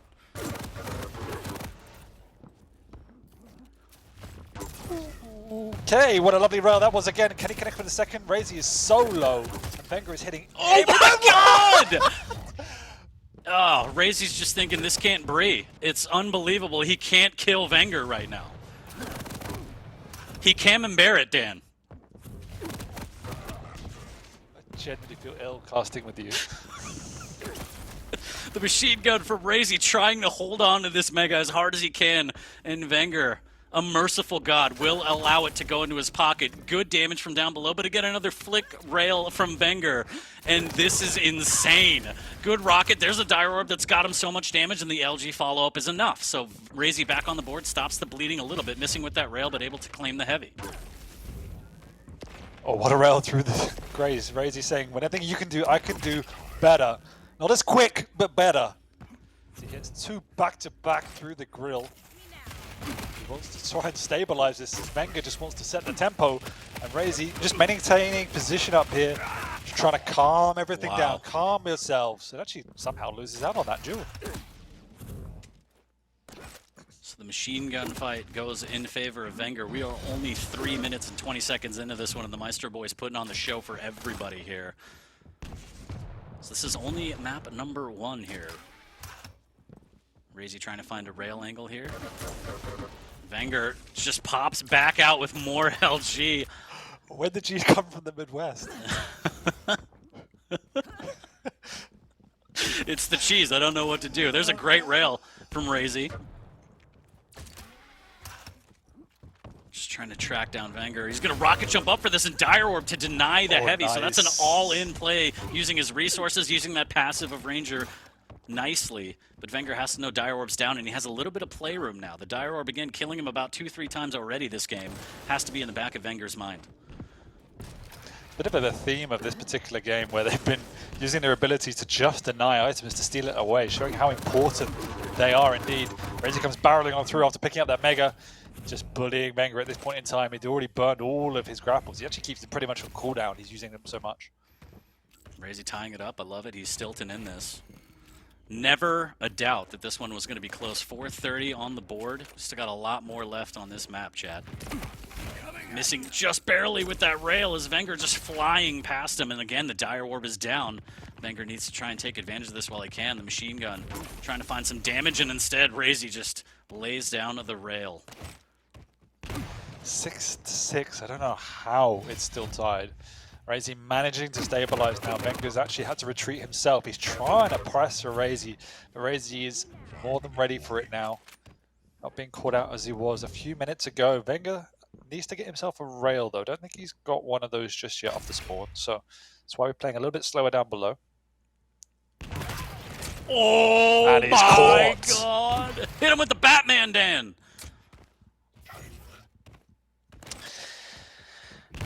See a slight lead difference, but vengeur's already in position for the heavy once again, maintaining the timing he needs.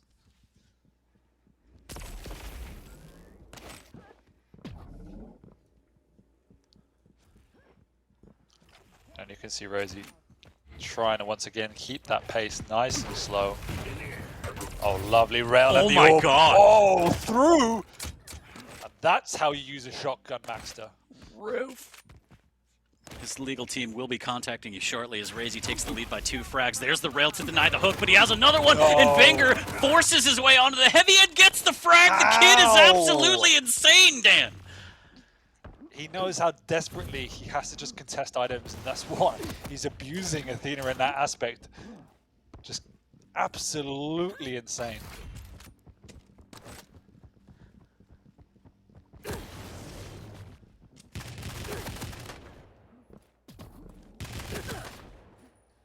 Good machine gun damage from down below as vengeurR is so hurt. The tribal just not connecting, and he's going to be able to get away with the heavy as RAISY just missed out on an opportunity there, but vengeur's still hurt. He drops down to the 225s, a little bit of a tickle from RAISY as he's on the hunt. Dire Orb to make sure the armor shard does not go vengeur's way. Now he's just fighting for his life. We've seen this before, and the defense from vengeur's just too strong. RAISY can't keep chasing.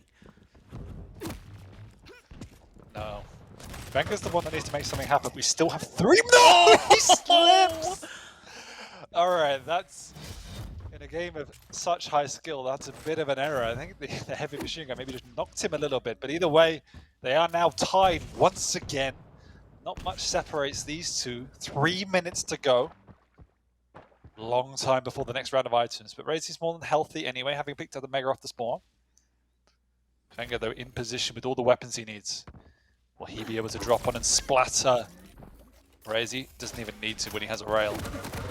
Oh, great use of the grapple. RAISY ready for it, though. Coming out with the lightning gun. Actually orbs away because he knows the timing, but it's a bait. He's stuck down below.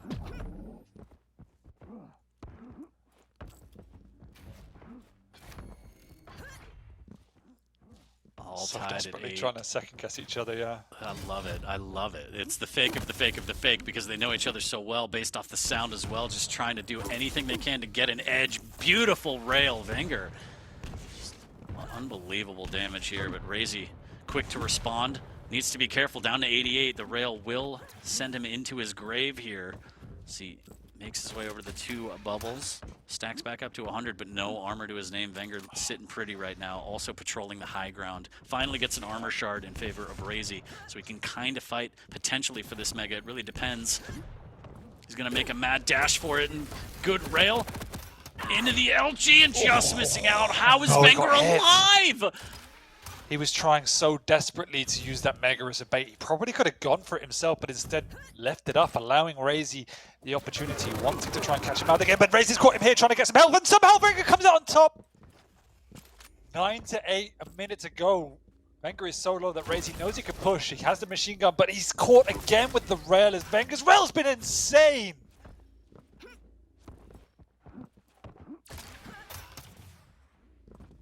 He's just playing the Athena so flawlessly. 1 minute warning.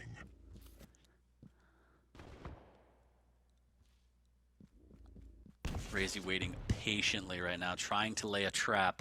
Does have the Dire Orb as well, so one good initiation rocket, and he's going to finish off with the Dire Orb. But vengeurR again just stringing together these rails.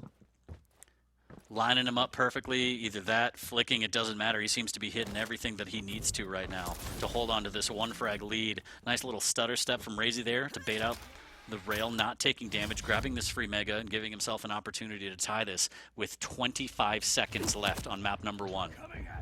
Yeah, vengeur's not going to move from in here. He's going to force RAISY to commit because RAISY's going to take an awful lot of damage if he tries to push this choke point. But he has to. There's no other way. He's burned the orb. There's no other way except rocket jumping or running. And either way, he might not even make it in time. vengeur's going to hook away, and I think this is it. vengeur's done it. The defense is just too strong, and just like that, vengeurR puts map number 1 in his pocket, and RAISY just kind of caught with his rocket launcher out. Doesn't really know what to do. What a game, 40. It's one of the best games I've seen in a long, long time. It's just insane play from both players playing at such a high level. And again, they have that experience and background of dueling each other, knowing each other so well that it's like the meta on top of the meta on top of the meta.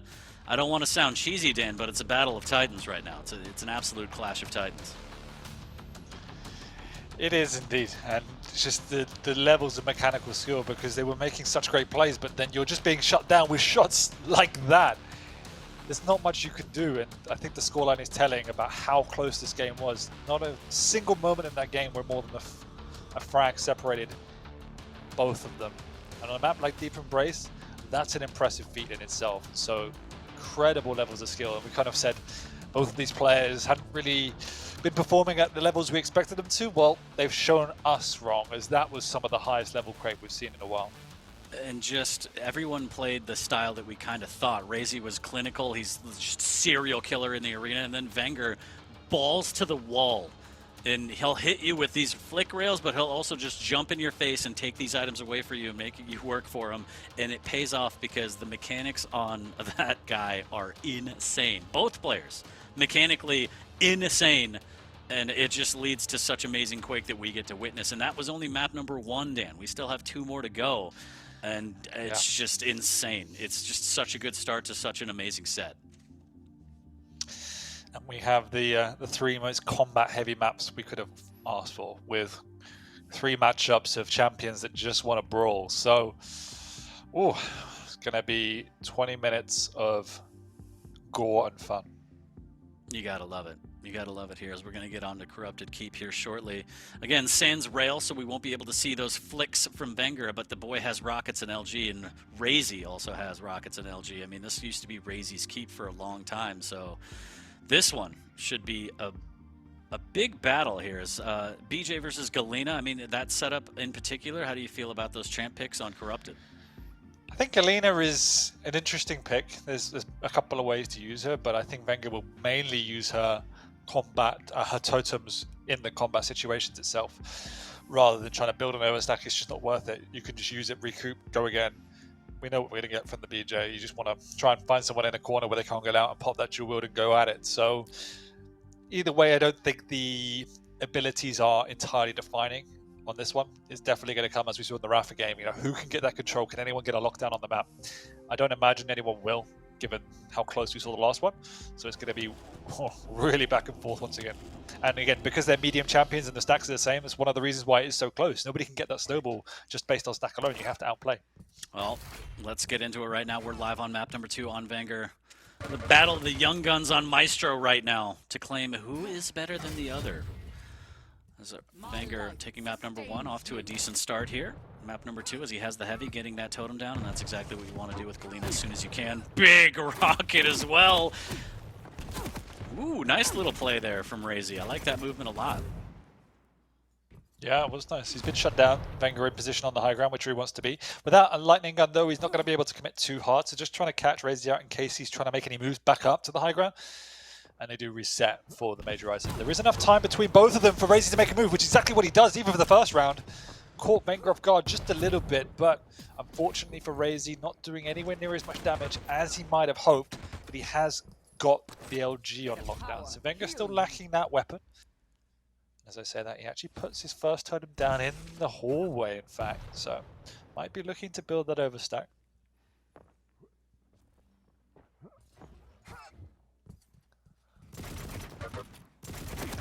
Nice tri-ball here. Very good tri-ball. There's the rocket jump up to try and surprise him, just missing out. RAISY fortunate on that one as he took an incredible amount of damage from that tri-bolt earlier. Yeah, RAISY also finding one of the totems, but vengeur's setting up in 2 positions, which is really, really nice. In fact, offsetting any sort of knowledge that RAISY has.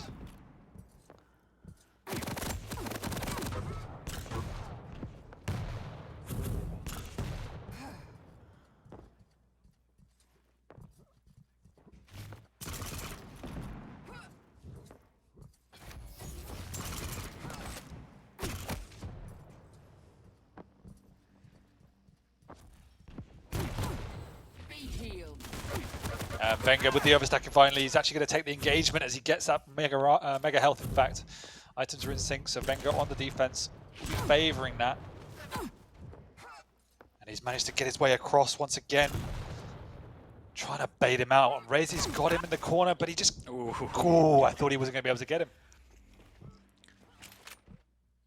Like the attempt from vengeurR there to try and fake the rocket jump to distract, but RAISY not caught out, gets the first frag. Good LG as well. That rocket almost connecting as RAISY makes his way through Mini Banana back into the red room here.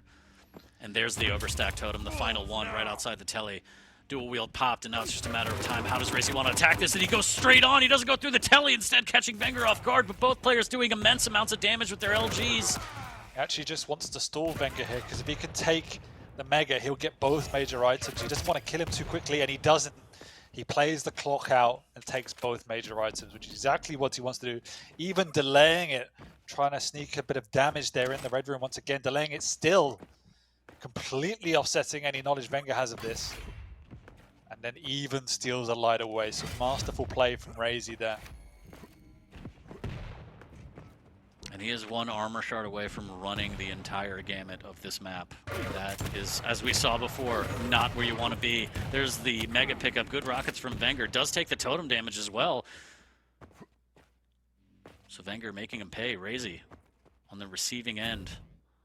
A lot of damage right now. Trying to wait for this lower armor shard. Knows that Heavy's right after, but vengeur's already perfectly positioned for this, Dan. vengeurR doesn't know the exact timing, but he knows more or less what it is. So yeah, positioned perfectly to steal it away. Tries to go aggressive, but actually eats a couple of big rockets from RAISY. He's pushing it himself. He's too early for the mega, so now he's going to miss out on that and is in a bit of trouble in that corner. RAISY, will he push on through? Oh, big rocket jump away from vengeurR. He had to do something, but he won't get away from this one, surely, as he is living dangerously. And I really like RAISY's kind of self-restraint, knowing that he has vengeurR low, but he just wants the items. He wants to run the map. And there's the defensive rocket not landing, actually propelling him forward into the LG, and vengeurR one last rocket as his dying wish. But RAISY will take the mega right afterwards and take down a totem. And now momentum fully in RAISY's hands here. Yeah, RAISY's being more proficient at doing mid-range damage. vengeurR is on the ropes, so he's on the run. He's relying on hitting some world-class shots on the defense. But RAISY's stack is too strong at this point. It's getting into scary territory the way he's able to snowball these items.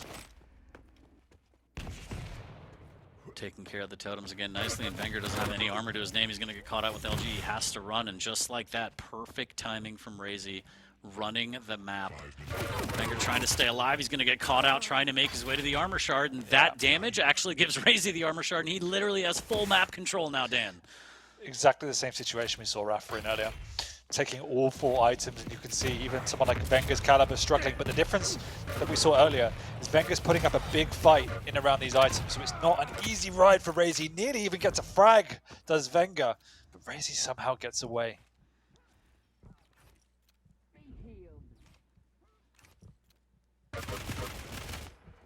vengeurR taking a knee, using that totem, and immediately getting just machine gunned around the corner right when he makes his appearance known.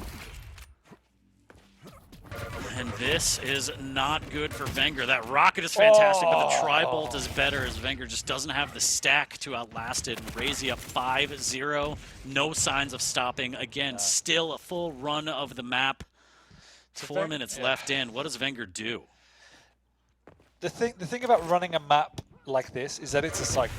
So you can be quite predictable. Oh my god. And that's what vengeurR was trying to exploit. But when you have aim like that, you could just run in and bully your opponent with pure aim. And that's what he's done. And trying to pick the speed up, huge rocket through the doorway. And now vengeurR has control. And the other drawback of running a cycle like that is if you lose it, your cycle just transfers to your opponent. So now vengeurR, if he plays well, could keep up a very similar rotation of items.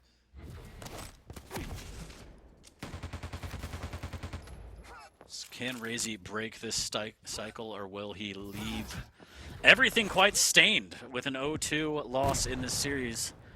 A lot of work to be done here. Making sure that he holds on to this 3-frag lead as vengeurR. He's already shown that he has the mechanics. He already shows that he has the guts to try and get in on this with 3 minutes left. No signs of stopping from either player. There's a rocket around the corner.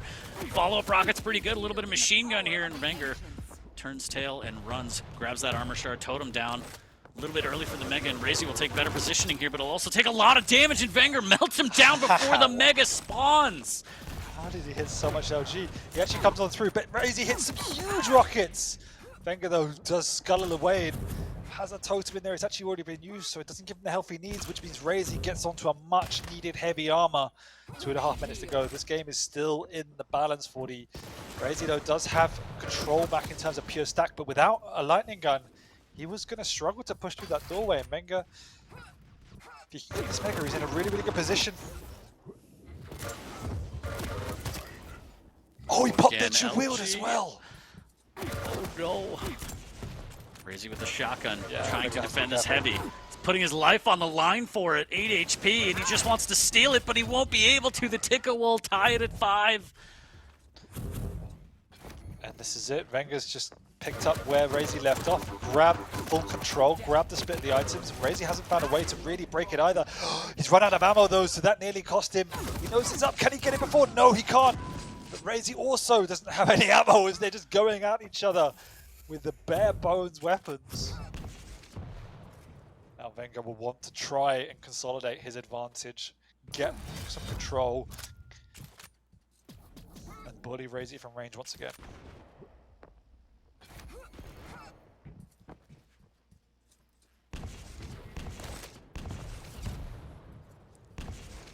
The big difference is vengeurR went toe-to-toe with RAISY. When he wasn't in control, he continually tried to pressure, he continually tried to trap him. And when he managed to win back control, the snowball was his. The map completely reversed. Now we're pretty much even in terms of stack. The difference is vengeurR has major items. So RAISY very much is still on the back foot. 50 seconds left, and machine gun rockets Oh, is not what that's you huge. want. No, vengeurR lovely catches trap. him out. And he actually forces the spawn to the worst possible spawn. RAISY gets away, but he's got nothing to work with 40. Literally nothing. vengeurR has the hit scan, vengeurR has the dual wield, not the dual wield, sorry, the heavy machine gun, the lightning gun. He doesn't even need to press it now. RAISY's won himself a heavy, but vengeurR's okay, he's got the lightning gun.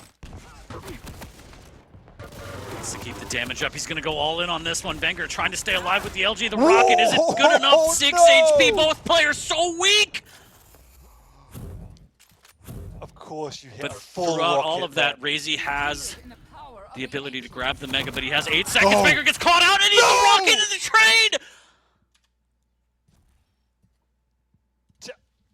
Okay, that's partly why he's a Quake champion. Just those defensive rockets, man. That's what he's known for. My heart. It's too much, Dan. Too fat for this. You're telling me. I'm too fat for this. Well, RIP to everyone in the chat that predicted RAISY. They won't even get a nickel back. And if you're wondering if vengeurR's the champion, this is how he reminds us. 2 maps back-to-back, very close between these two. We're going to go to a third, but vengeurR ties a bow on it in the best series of the day. No disrespect to anyone else, but this is just top-tier play from both of these players. More impressive to me than those rockets at the end was the way in which he got back into the game. This fight here, the way in which there was a never say die attitude. Like, a lot of players, even in the QPL, would have crumbled to that pressure from RAISY, having full control. But vengeurR found a way to not give away too many frags, found a way to get back into the game, and he found a way to win the game. Incredible. Just insane play. And I know that, you know, everyone at Maestro is like heartbroken that one of these players has to lose, but at the same time, both of your players are playing to this standard of just absolute excellence. And that's exactly what you want as we get closer and closer to the finals. And yeah, both players are on fire, and it's literally coming down to 1 or 2 rockets, Dan. So vengeurR on the luck is on his side today for the first 2 maps. We still are going to a third. But yeah, just an incredible series so far, and this is the high-level Quake that we love to see. Really couldn't have asked for a better series, and hoping Awoken lives up to the standard these two have set. Kind of said it, really. This match was going to be defining for both these players, not just because of where it shifts them in terms of the leaderboard, but just because when you put them toe-to-toe, this is what happens. They find their best. They haven't been at their best all season, but they found it now. And if this continues for the remainder of the season going into the QuakeCon finals, then boy, God help the rest of the league. Someone's in for a hurting. Everybody in the league, nobody's safe. And this is around the time where you want to start to ramp up. So yes, if you have your early flubs and, you know, slow start to the season, not a big deal. Your positioning might be a little bit at stake, but to ramp up around, you know, week 11, 12, what more can you ask for? So we'll see as the weeks come by. But for now, map number 3, we're going to get underway. We're loading in shortly between RAISY and vengeurR. There's still unfinished business for today, Dan. Yeah, I don't think RAISY's ever going to want to leave this at a 3-0, so I think he's going to come out swinging now. Again, interested to see the Visor pick. It's a decent pick for sure. So let's see how he pushes it to the limit. Obviously, Rail's back on the table. That will come into play. We saw how powerful that was in terms of, at least for vengeur's disposal on map 1. I know that they've done side agreements before, and I wonder if there's one for this and if RAISY has to do something. I think last time it was if RAISY beats vengeurR, he has to put pineapple on a pizza, and it was hilarious. So I wonder if there's kind of a side agreement going on too. But yeah, I mean, going into map number 3, there should be a lot more. We got at least 10 more minutes of high-flying action. But I'm curious if anyone in chat knows if they were talking on stream or anything about a little side action. Let me know. Holla at your boy. The Beak is wondering. What's the matter, Dan? Oh, we didn't load in. We're still here. All right, it's podcast time.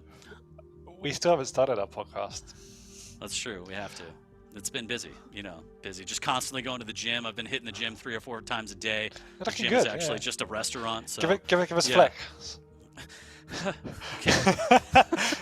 just so sore from all the working out, all the donuts. Yeah. You know this motion of eating donuts, like 12 a day? Biceps for days. Yeah, you know how sad it is when you walk into a donut shop and you're like, can I get a 12-piece? And they're like, that's disgusting. Just call it a dozen. Yeah, so map number 3, we're loading back in. There was a restart. It's fine, chat. Everyone hold your horses. You're going to get map number 3. Don't worry, baby birds. We'll feed you. But quite the day of Quake. And again, this series does not disappoint between these two. RAISY, vengeurR, the Maestro boys just kicking us off, sending us off today with quite the heater of a series. Yeah, I feel sorry for you. Don't know how you can keep up with us. You feel sorry for me? Yeah. Just as a person? Yeah. That hurts the most. That's probably the most hurtful thing you've ever said. It's fine. I'm crying on the inside. But yeah, shouts to chat for hanging in there, and let's take a look at the last map prediction, actually. I don't think I've done that before. 43% in favor of RAISY, 57% for vengeurR. That's pretty fair. I'd say that's about fair, yeah. Yeah, that's pretty fair.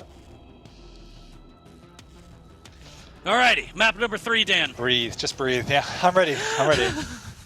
Hold me. And RAISY's going to hold that Mega as he gets the Mega spawn, and he just wants this rail right now. And there's got to be a lot going through his mind in terms of, like, those first 2 maps were so incredibly close. Yeah, it's one of those where it hurts. They were so close. You know, RAISY's so near and yet so far, but one last chance to make it count.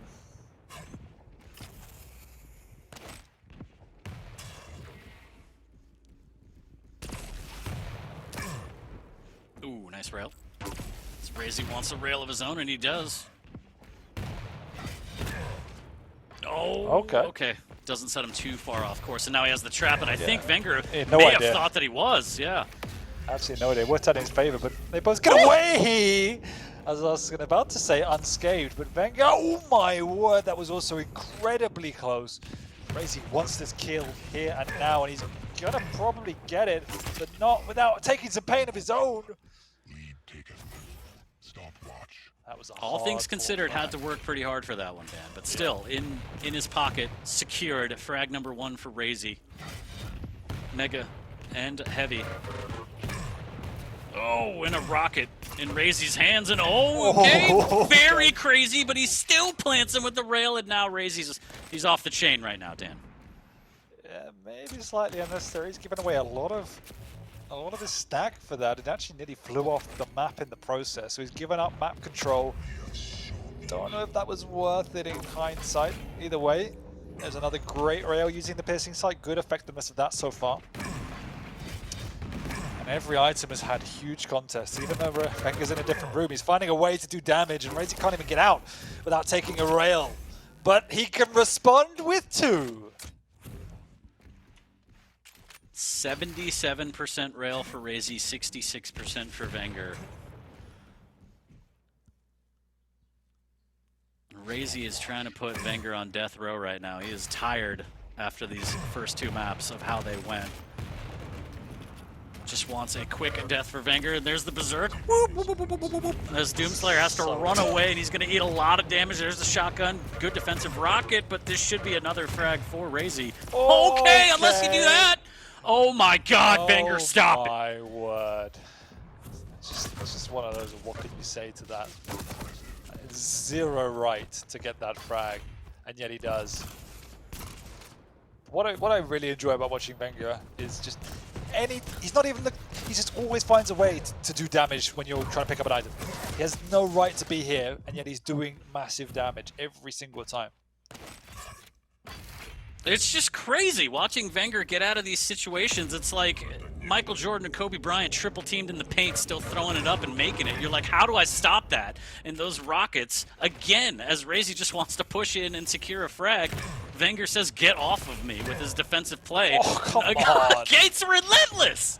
Has vengeurR even had a major item yet? It's been pretty slim pickings. 2 heavies, 5 lights, and 2 megas for vengeurR.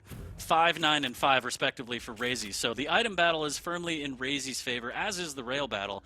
And he does have the 4 frag lead, but vengeurR is just doing immense damage at these battles. Defensively, backing up, still doing it, and I can't help but feel like he wins one of these majors, it's going to flip to his momentum, Dan.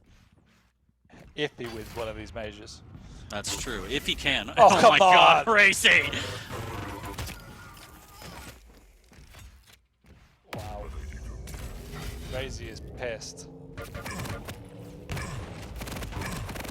Oh, we hit him with the hello. Oh, okay. Oh man. Oh no, not like this. Don't get machine gunned down after all that. And he runs out of rails, and now RAISY just has to sit there with his rocket launcher out. The Mega goes to vengeurR, and this is a glimmer of hope here. Down 6. Oh no, but you don't want to ride the lightning, and oh my god! Oh man, you can see how happy RAISY is with the way he's playing right now. Impeccable. What a game.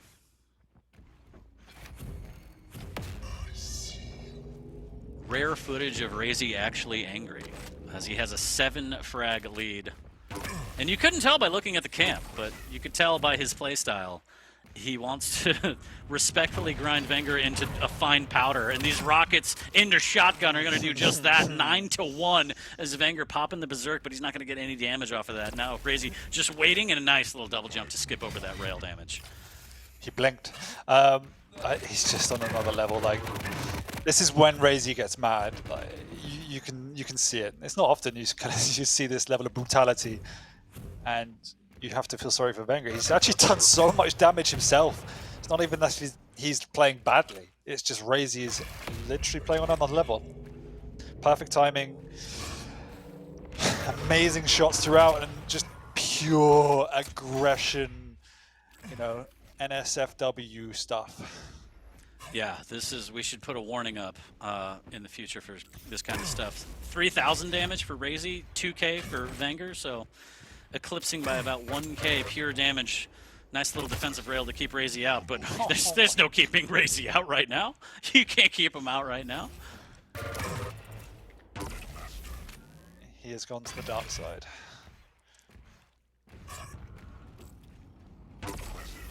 Oh no, not the Berserk again. He does get away, barely. But the vision is popped and almost hits an incredible angle with that vision.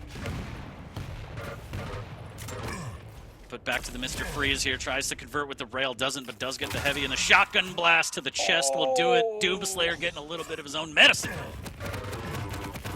He has indeed, and Crazy is...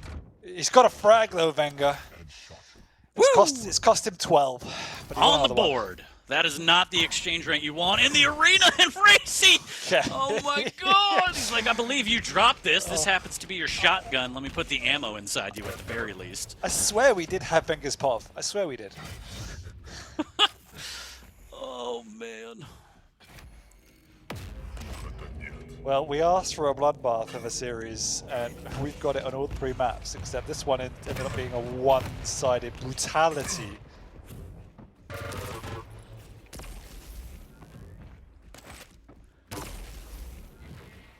More rails. More rails here from RAISY. As I don't think, respectfully, vengeurR can do this. I don't think there's any pulling this back here. Nice rail, though, but RAISY's just hitting everything. He has such a big lead. The LG, another nice rail from vengeurR. Is he going to go for one more? No, he's going to rocket jump over to get the armor shard, and that might cost him his life. A little bit of a tickle's going to do it, just missing out with the rail. As RAISY trying to cut off in the LG room, trying to read where vengeur's going, but vengeur's nowhere to be found. He's over by the heavy. The interesting thing about this is that, we kind of said this a few weeks ago, I think it was last Cosmic and catch-up maybe, but this is almost like RAISY from Season 1. When he used to just turn up and bully everybody. We haven't seen this level of dominance in quite a while. Obviously, he puts in stellar performances, but where you just look at this and go, yikes. That's the kind of performance we're seeing from him right here. Completely agree, and oh my god, Oh, no, the he floor did! is lava, and there's the gauntlet! Oh, they're gonna talk about that in the gaming house. That's a chat you're gonna have. Oh, and vengeur's going for RAISY! Yes! vengeurR got his playback. I love it. And 100... What? Turn it off, vengeurR. Check him PC. Oh no, right before the pickup. But I think we can all agree this is just for fun right now because this is a blast. And these two have put on quite the performance to cap off the day. And RAISY does get his payback. I mean, 2-1 still hurts, but to be able to put up at least one map on your teammate, and in this style, I'm sure it makes it slightly better, hurt a little bit less. Nothing about this hurts less. This hurts me. Oh.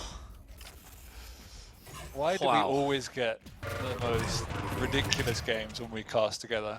Oh, I love it. It's in our contract. That's true, actually. Yes.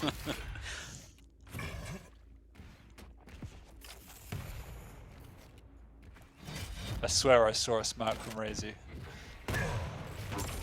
It might be. We have to roll back the footage and have forensic analysis, but I think you're right. As RAISY, oh, flick of the wrist! Okay. I don't ever want to play any of these people in Quake. Like, Oh, don't my worry, you God, never will. man. Yeah, thank God. Maybe in a free-for-all. Hey, I don't even want to do that. I'll leave the server. I'm good. I don't need that. After you've insta-locked Keel.